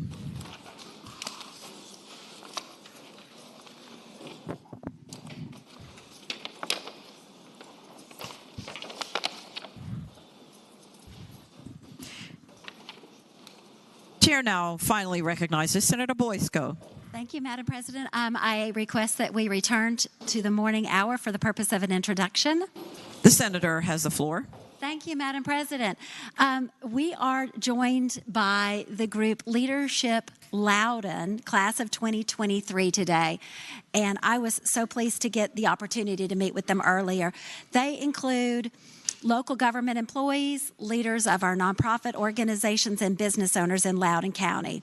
This year, their projects focus on housing equity, where they are working with people who are unhoused, and they are also doing a deep dive on racial equity, bringing in groups of people who are stakeholders to talk in a non-political and non-judgmental way so that they can work to try to find some solutions to the challenges that we face around racial disparity. It is my pleasure to have them. They have been leaders in Loudoun County for 30 years. And I'm just so pleased that they are here with us today, and I ask that you give them the warm Senate welcome. Please stand. Well, we thank you for coming, and we thank you for observing us, and we thank you for being a participant in this leadership program. I do remember my days when I was in charge of the leadership program for the Hampton Roads Chamber of Commerce, and it's an excellent program. Thank you for the topics that you have chosen to focus upon. Senators, let us give them the warm welcome of their Senate.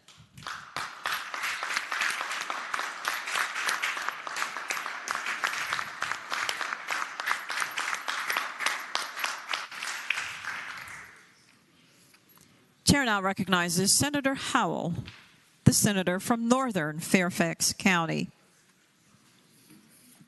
Thank you, Madam President.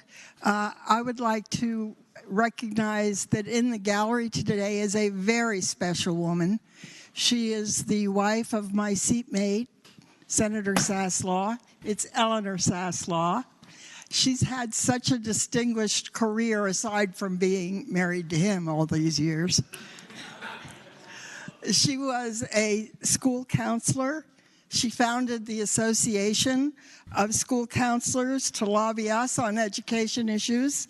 And more recently, she and two other retired educators have founded 401c3 to encourage and help children attend college. I hope you'll give her the very warm welcome of the Senate. Please rise, Mrs. Saslaw. Thank you so very much for coming, and thank you for giving your husband to us and for your activities, of course, on the Board of Education. Senators, let us give her the warm welcome of her Senate.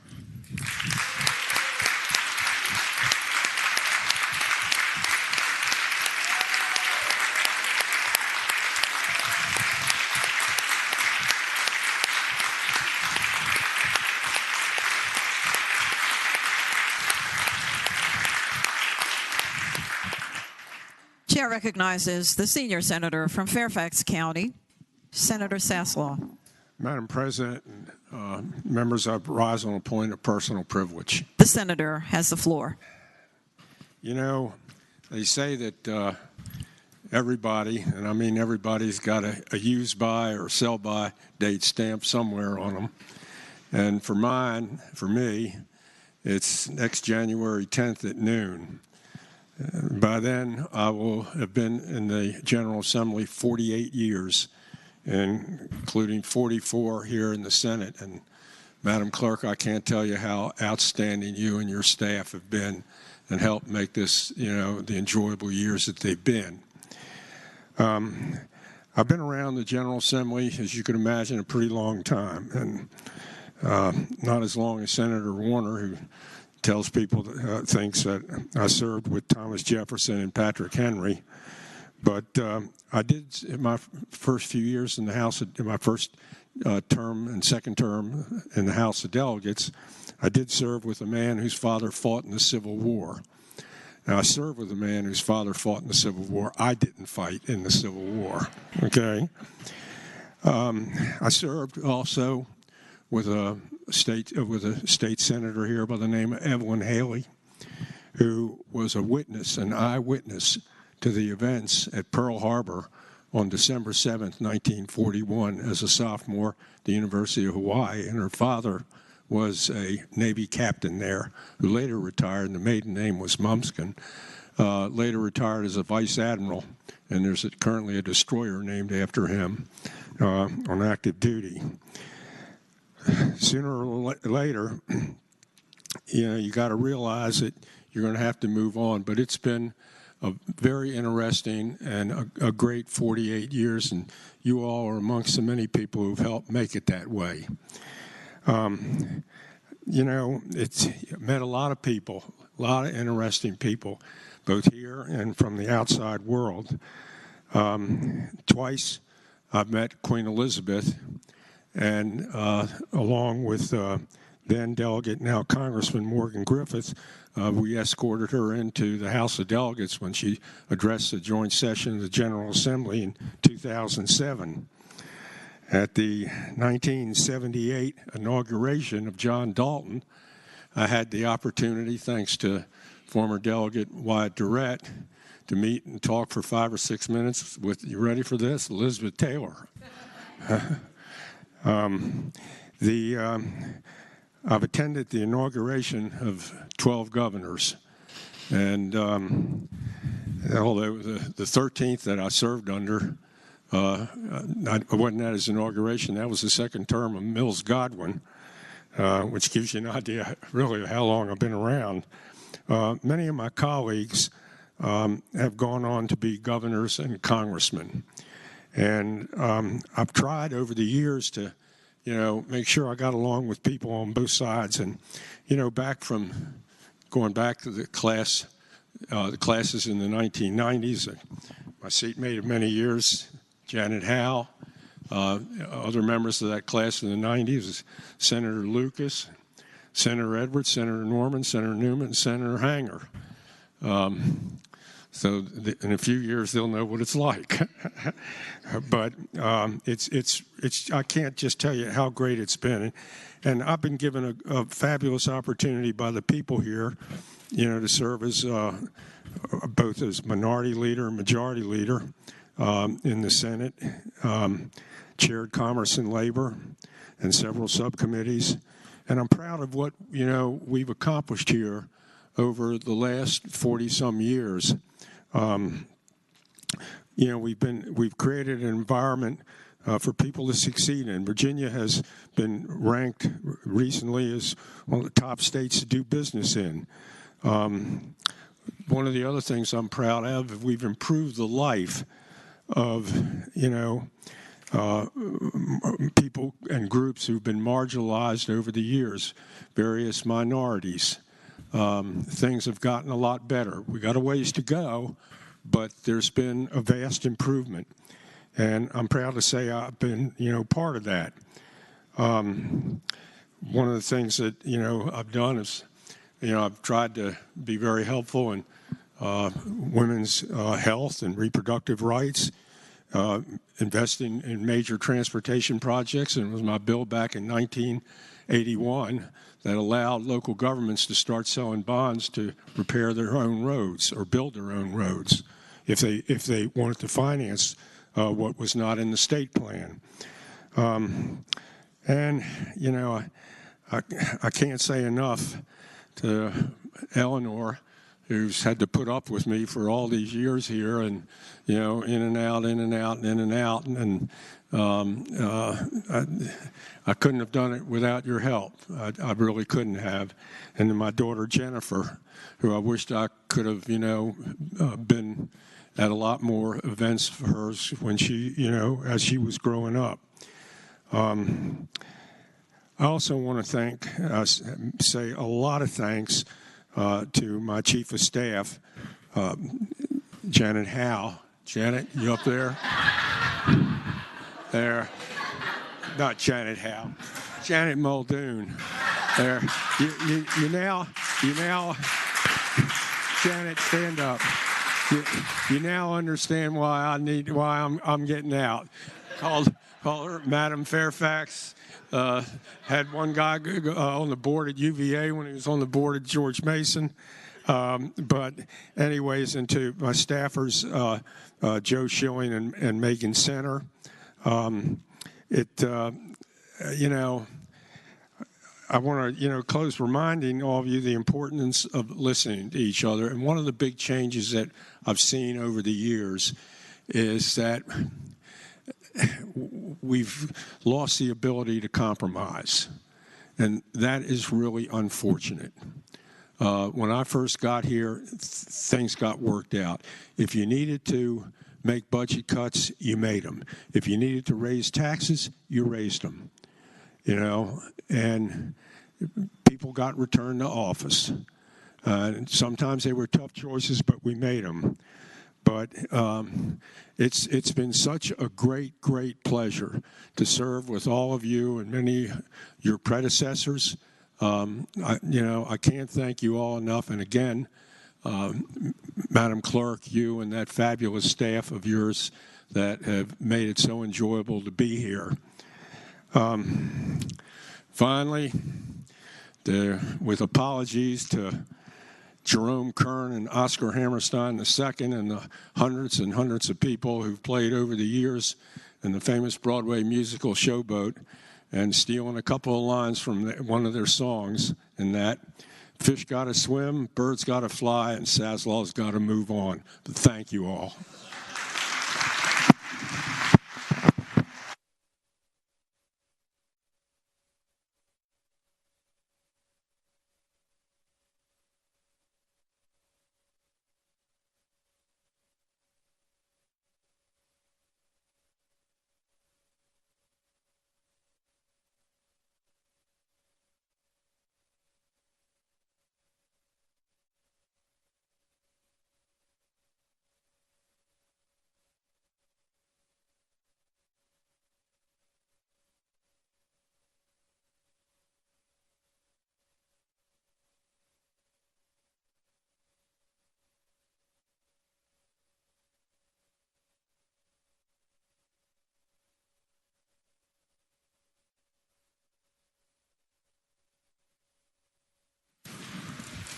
Chair calls on Senator Normant, the senator from James City County.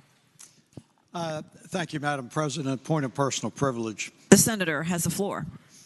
As many of you know, I'm an avid fan of colonial American history, and I recall in 1619, one of the events we celebrated was the convening of the first legislative assembly in this hemisphere that took place in Jamestown in 1619, and I am pleased to say that Dick Saslaw was there.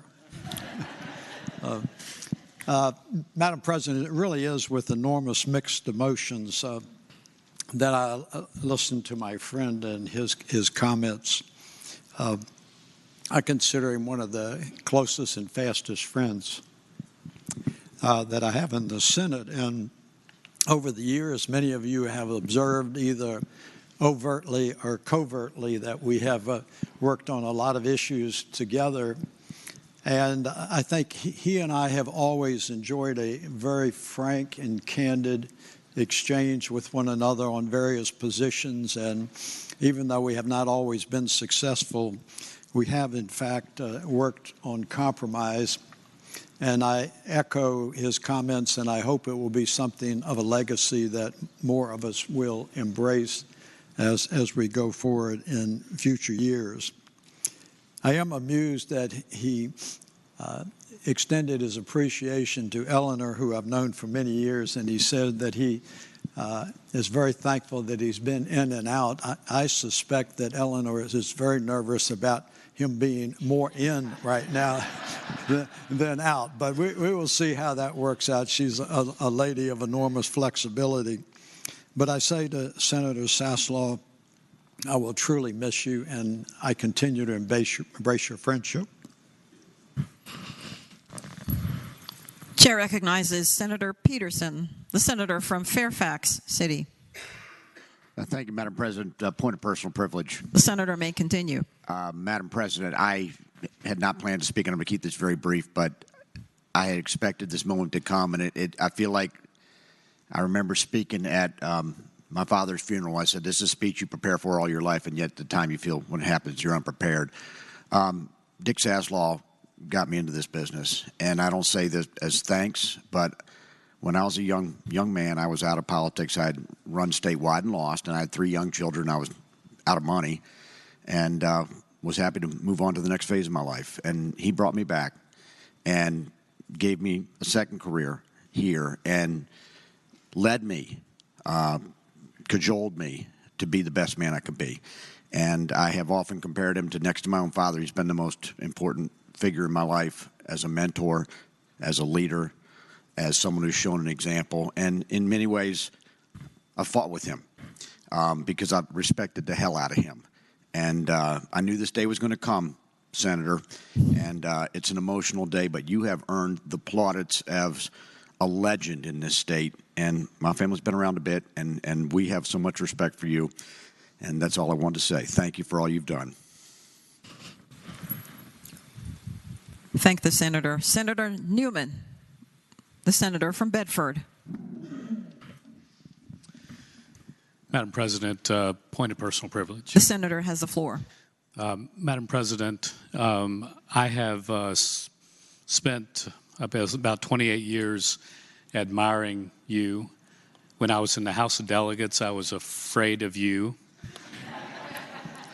I came over, and you and Senator Schewel were devastating to my bills. But, Madam President, from the day I've got here, you have embraced me.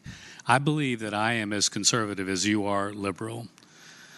But I think the world of you. You know, I've told my people back home who are very conservative that, and I mean it to this day, and I've said it over and over again, if Dick Saslaw called me right now and said he needed me in Northern Virginia, I would leave now and go there, and I would. I want you to know that this side of the aisle loves and respects you, I think, as much as anybody over there. You know, when you sit in budget meetings late at night, like some of us do, you really get to know people. I get to know Senator Howell and others over the years, and Senator Lucas and others, and you spend a lot of time together. And I think that committee brings us together like I would hope that the Senate generally would. But in that time, I've seen Senator Saslaw fight for my stuff I needed for back home to come back down here. And when we were in the majority, he needed some education things and otherwise, and our answer was always yes.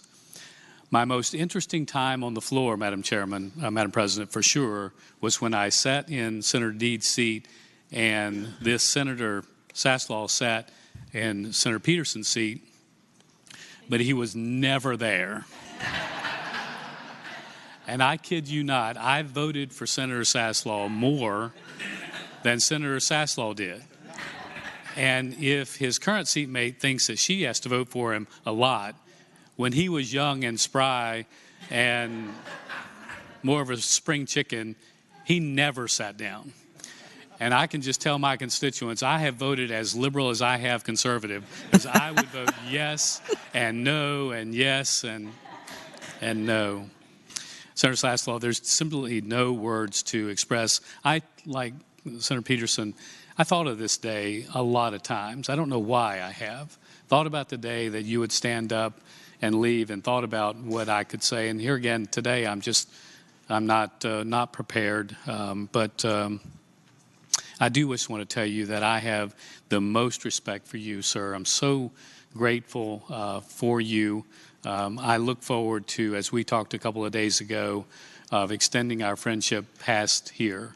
And we will miss you immensely. Thank you for what you've taught this, what used to be young legislator, and the kindness that you've shown to me and to my family, sir. Thank you. Thank the senator. Senator Howell, the senator from Northern Fairfax. Thank you, Madam President. I rise on a point of personal privilege. The senator may continue. Thank you. Dick Saslaw and I met 35 years ago when we were on opposite sides of a major land use issue in Fairfax County. We battled it out and ended up friends. I hate to admit it, but I think he may have been on the right side. For the last 20 plus years, maybe 25 years, I don't know, a long time, we have been sitting next to each other either as seatmates or across the aisle. And I've observed a couple of traits that I'd like to share with you. First of all, Dick is loyal. He's loyal to a fault. If Dick considers you a friend, he will never ever publicly criticize you, put you down, or in any way show his displeasure.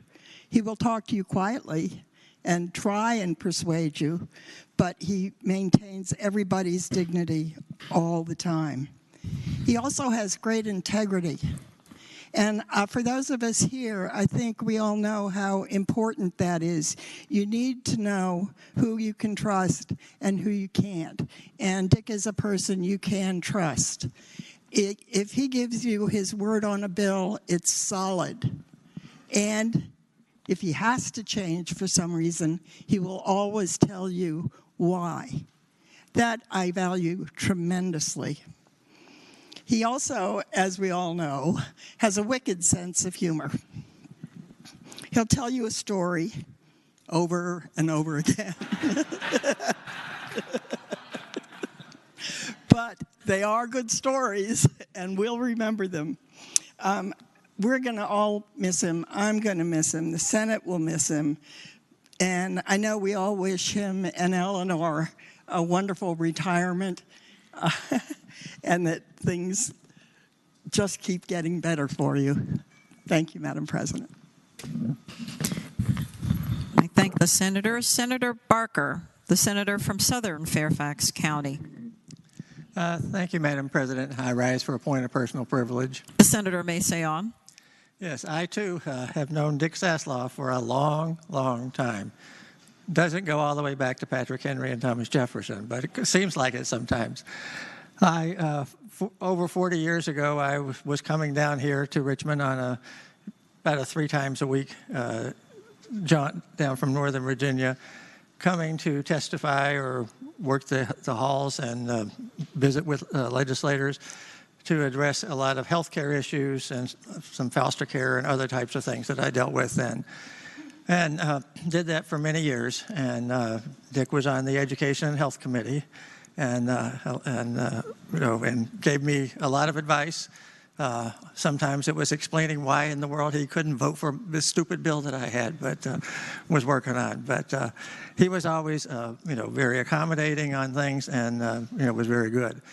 And then in 1991, I first ran for office, and he scratched his head because he was actually supporting the opponent I had in the primary then. And so he was certain I was not going to win.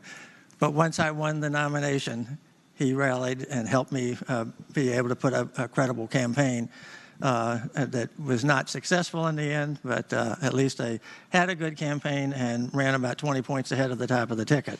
So, we established a little situation where we were working in a positive fashion there. Now, Dick went on for, prior up until when I first got elected in 2007 in the Senate, the longest service that there had been for any senator was 40 years. And then Chuck Colgan, Dick and I helped convince Chuck Colgan to run again in 2011 for one last term. And he ended up serving 44 years. And we all thought, well, that's never going to be broken. But now we've had Senator Saslaw with 48 years, 44 in the Senate, and the remainder in the House of Delegates. And the leadership that he has shown here, the ability to work with everybody on different issues, and to work with both sides of the aisle and everything, are certainly a hallmark of your career, something that I will always remember and forget. And just to give you a little indication, Dick did one time do a little face plant when he was out on a morning run. He went to the emergency department and showed up for the Education and Health Committee meeting. His face looked like he had been, devastated greatly. And I thought of that this week when I was out for a run Monday morning, and went down up through VCU and then Arthur Ashe and over back down Monument Avenue. And it was about 7:15, 7:20 in the morning, and all of a sudden my phone goes off while in the middle of my run. I look at it and it says, it's Saslaw. So,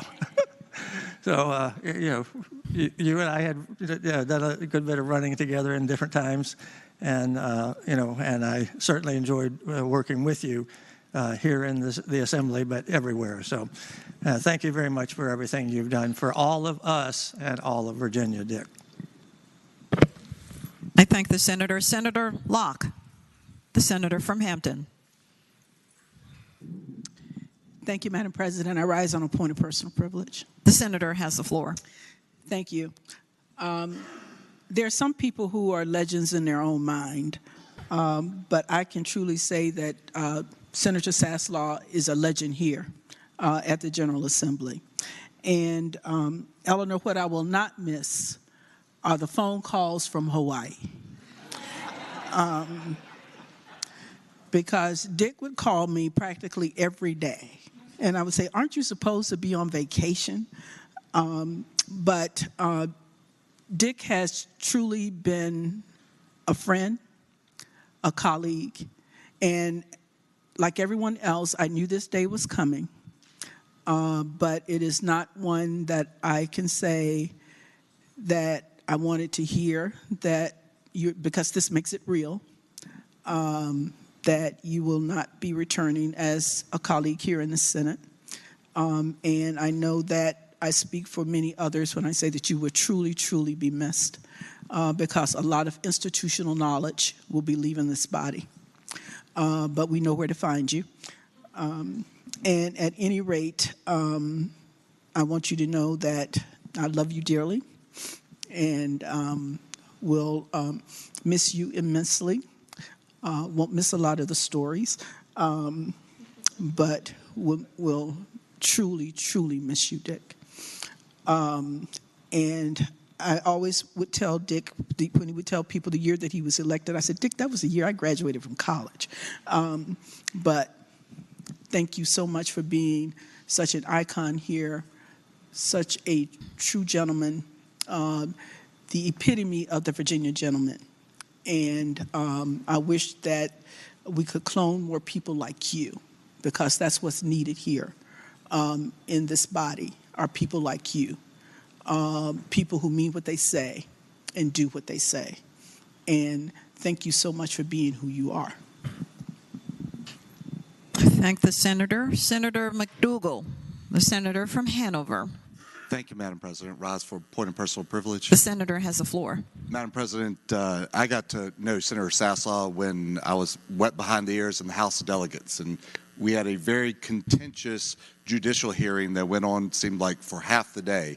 And I was seated between Senator Sasslaw. Well, I say seated. I was placed between Senator Sasslaw. I don't know that he remained seated much of that time. But during that very contentious point in time, really you saw the character of the individual that he was. And as I watched that and developed and moved from the House over to the Senate, you certainly see individuals, and he was never shy for telling a story, never shy for telling us his opinion. And frequently when I would go home and tell stories, Reagan would ask me about them, and then it became Reagan would say, well, what did Senator Coleslaw say today? Because she cannot pronounce his name. So he has forever been named at our house Senator Coleslaw. But he is the epitome of a Virginia gentleman, one that even though we frequently disagree on ideas, he is just an incredible person, willing to have that conversation and votes the way he believes. Truly a person that my daughter and others can look up for. Thank you, Senator Coleslaw, for your service to the Commonwealth and for being such an important part of Virginia history. I thank the senator. Senator Favola, the senator from Arlington. Thank you, Madam President. Madam President, I rise on a point of personal privilege. The senator has the floor. Thank you, Madam President. I just want to share a few thoughts about Dick that struck me when I first became a lawmaker. And the very first thought was, Dick, you were very supportive of female lawmakers. And that was a little unusual way back when. But I have to say that Dick was always very proud of who he was, too. He would come by rather frequently and say, I'm a feminist, just in case I missed that point. And so often, Dick would always help us frame an argument, right? And he was a big storyteller. And that's probably one of the most important lessons I've learned as a lawmaker is to stop talking about things so much in a policy arena, but go back to Dick's approach and tell a story. And it was a way to sort of make us think about what we were really doing and how it would affect people. So deep down in Dick's heart, he's a real people person. You may not see it initially, but it's there.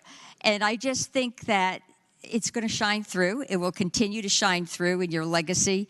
And I've really enjoyed working with you. I have learned so much. You have been a mentor to so many of us that, you know what? Your views and your thoughts are going to influence us for years to come. And you have made an indelibly good mark on the Commonwealth. Thank you for your service. Thank you, Eleanor, for being here, too. I thank the senator. Senator Cosgrove, the senior senator from Chesapeake. Thank you, Madam President. A point of personal privilege. The senator has the floor. Well, ladies and gentlemen, I may have known Dick Sasslaw longer than most any of you, because I moved from North Carolina, Pope Air Force Base, to Springfield, Virginia, North Springfield, in 1962. And there was one place we always used to go to get our soda pop, and that was an Amoco station at the corner of Braddock and Backlick Road. I wonder who owned that gas station. I will tell you that I came into the House of Delegates in 2002, and after my very first session, I was under the impression that both Senator Norman and Senator Sasslaw were the princes of darkness. Then I came to the Senate in 2013 and found out I was right. No, but I will tell you, Senator Saslaw actually now owns a home right on the road where I grew up. And every time I see him, I say, "You taking care of the hood?" He says, "I got you. I got you." But he's just that kind of guy. He's got you. He's always been there for us. Agree or disagree, Dick, you've been a hoot. You've been a real mentor to a lot of people. I'm going to miss the heck out of you. I thank the senator. Senator Vogel, the senator from Fauquier. Thank you, Madam President. I rise for a point of personal privilege. The senator has the floor. Thank you, Madam President. Like many members of this body, you approach your initial days with a degree of trepidation. You don't know anybody, but you know about the folklore. And I had certainly heard the folklore of Senator Saslaw. And like the senator from Lynchburg, my initial interaction was probably terrifying, would be a good word. And we engaged a little, and I was new, and the issues were hard, and it was a tumultuous year. And I remember my first couple interactions, and I kept thinking, gosh, you know, he's in the gasoline business. He can't be that much of a jerk. And which is, by the way, the family business. And I will tell you that I think I speak for everybody in this body when I say that there are many painful parts of doing this job. There are lots of boring days. There are people who are not fun. There are people with no sense of humor. There are people who are not charming. And I will tell you that after, yes, Stanley is making a face. But I will tell you, it didn't take more than probably, honestly, a week or two for me to realize that Senator Saslaw was not one of those people. He is joyful. He is fun. Even when he is fuming and furious, he's still a little bit funny. And I have to say that when I got to this body, I recall being amongst the greats, you know, the giants of this body, the people who had forged a path long before all of us. And I remember thinking, what happens when those people leave? When the Walter Stosh or John Watkins or Ken Stolley, how does the Senate actually go on? Does it actually go on? And well, we're here, and it has. But for those of you who stood up and said you always thought about this day coming, I can tell you the way I sit here and think about it is I'm not actually sure it will. When Senator Saslaw is not here, how can it possibly ever feel the same or be the same or go on without somebody who is that joyful and who is that kind and who has that spirit and who, of course, always sticks to his guns and, best of all, is so brutally honest. And I learned so much from him. And I, most of all, was always just totally enamored with how he could even approach a constituent in the face of an awkward conversation and be so brutally honest. And I would think, what an amazing lesson for just how to deal with people. And it's really true. And I think we all have learned so much from him. And so I will be sad for this institution. I do not know how it will go on without him. And so I just wanted to say and add my voice to all of those who've spoken a few words and say, we all love you dearly, Dick Saslaw. We do not know how another day will go on when you walk out of this building. So thanks, and our love to you and to Eleanor. Lots of fun in Hawaii.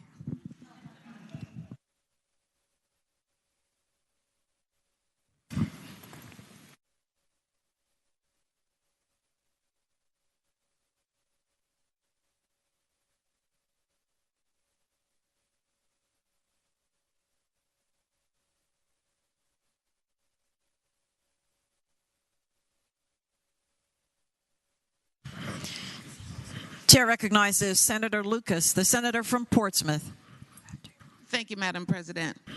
I rise on a point of personal privilege. The senator has the floor. Madam President, I don't do well at times like this, like I don't do well at funerals. Anytime you lose a friend, I don't care how it happens, you feel so sad sometimes you have a hard time finding the words to express exactly how you feel. But I heard Yvonne Miller on this shoulder telling me, you've got to get up and say something. She would always tell me, you've got to say something. She'd also tell me times when I didn't need to say anything. that was more frequently than the time she told me other. But one of the things that I do remember that she said to me is she said, follow Dick Saslaw and you'll be okay. And so I used to ask Janet, do we really have to listen to everything that Dick says? And she said, well, until we're no longer freshmen. But then it was Hunter Andrews who said to us when we went to him our second year and told him that we were no longer freshmen and we wanted to be a part of the inner circle when he said that you'll be a freshman for as long as I say. But Saslaw convinced us that we didn't have to listen to everything that Hunter Andrews had to say either. One of the things that I learned about Dick Saslaw in telling stories, he was always trying to pull a story out of you. And I realized after I was here for a while that the reason he did that was because he was trying to learn more about you. And I didn't tell Dick a whole lot about me except what he already knew. And one of the things was he knew that I grew up during the time of segregation. He knew that my schools had been a part of massive resistance, that my schools had been closed down. And so he used to talk to me about things like that. And he knew that I had a heart for education. So he said, as a part of the steering committee, he was going to make sure that I served on Senate Education and Health. That was one of the first committees that I got assigned to when we had the big steering committees. Madam Clerk will remember that. And so once I got on Senate Education and Health, I said, no matter what committee you change me from, could you please just let me stay on Senate Education and Health? And so for the entire time that I have been in the Senate of Virginia, I have served on Education and Health, and it's because I knew that Dick Saslaw knew instinctively that that's where I wanted to be. And a lot of that was because of my lived experience having grown up in the South during the time of massive resistance and how much I've cared about education and health. So for that, even though I didn't tell you all of my stories because I'm going to take a lot of them to my grave, I thank you for being able to recognize what I really wanted to do and make sure that I got there. So for that, Dick Saslaw, I love you. And even at the times when I wasn't arguing with Tommy Norman and I was arguing with you, I still love both of you. But Tommy, you got to know he's okay. Senator Saslaw, I'm going to miss you. Yvonne told me to say that.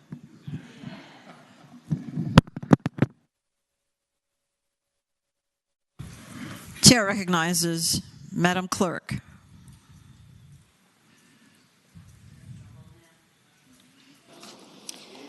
The first time, and I have seniority over Senator Saslaw by 1 year, so I asked for permission to do this. The first time I met him was right after he was elected to the Senate. Did not know him when he was in the House. You know, for us, you have to be in the House 10 years before we know who you are. And he comes walking in the clerk's office, which at that point was located where the lounge is now. And he sat down on the edge of my desk and he said, "Hey, I'm Dick." And I looked at him and I said, "It's really nice to meet you, Senator." "No, no, no, no. My name is Dick." I said, "Senator, you're coming to the Senate and you will be addressed as Senator." "Oh, no, no, no. I'm Dick. That's what they call me in the House." And I didn't really think first. And I looked at him and I said, "Then maybe you should have stayed in the House."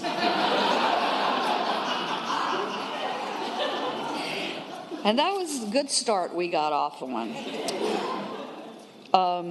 And I didn't get fired. I was amazed. We have a young man on the staff now. I think a lot of y'all have met Kyle Blankenship in IT.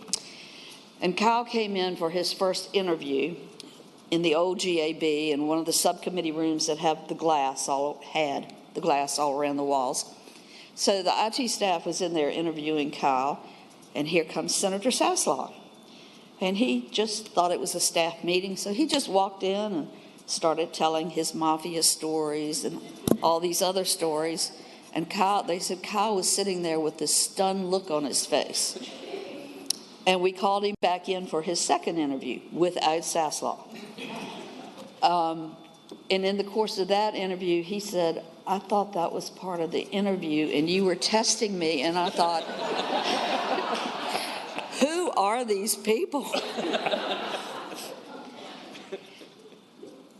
So in CSL, Senator Saslaw has been a dedicated member of the National Conference of State Legislatures. And I had encouraged Senator McDougal to run for the executive committee. So at the Virginia night reception that night, they came to tell me what happened in the NCSL Executive Committee. Senator Saslaw was on the nominating committee. Senator McDougal was being interviewed. And another legislator from another state asked Senator McDougal, "Why are you running for this?" And he said, "Because my clerk told me I had to." And Senator Saslaw, the man said, "Your clerk told you that?" And Senator Saslaw said, "Look, let me tell you something. If we don't do what she says, she will put our desk in the middle of Broad Street." You've come close. So pages are always fascinated, and they watch a lot more than we think they do sometimes. But I had a group several years ago who came up to me and said, "Mrs. Shar, we have a question for you." I said, "Okay, what is it?" "Senator Saslaw comes up to your desk a lot when you're trying to read the calendar." I said, "He does." "Well, what's so important that he has to interrupt you reading the calendar?" I said, "Simple. We don't have any more cookies in the back, and we don't have his favorite soup." And they said, "That's what he's talking to you about?" I said, "Yes." Then, in an effort to keep him in his seat, we had a seat belt installed in his chair. He never saw it because he never sat down in his chair.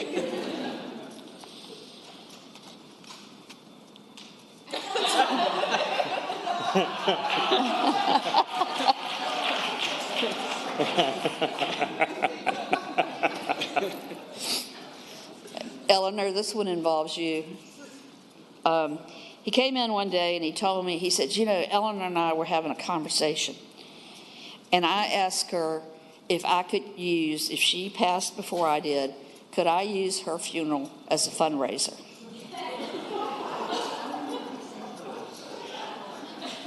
And I think you came back and said, "Yes, if I can bring the pool boy to your funeral."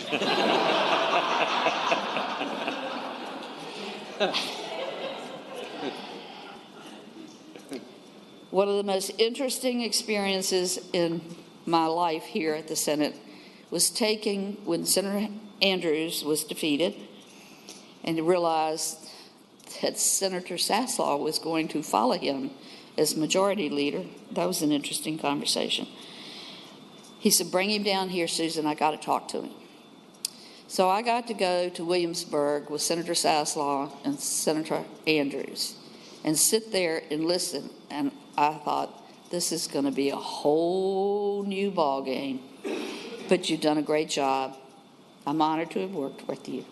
And we wish you the very best from all the Senate staff, but particularly the awesome caucus over here. We're going to miss your stories.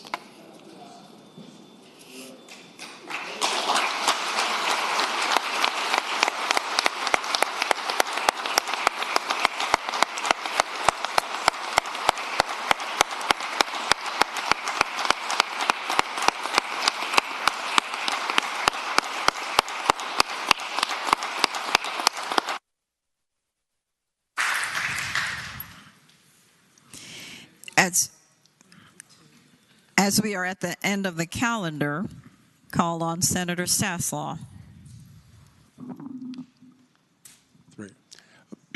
Madam President, I would move at this point that we stand in recess until 3 p.m. Without objection, the Senate stands at recess until 3 p.m.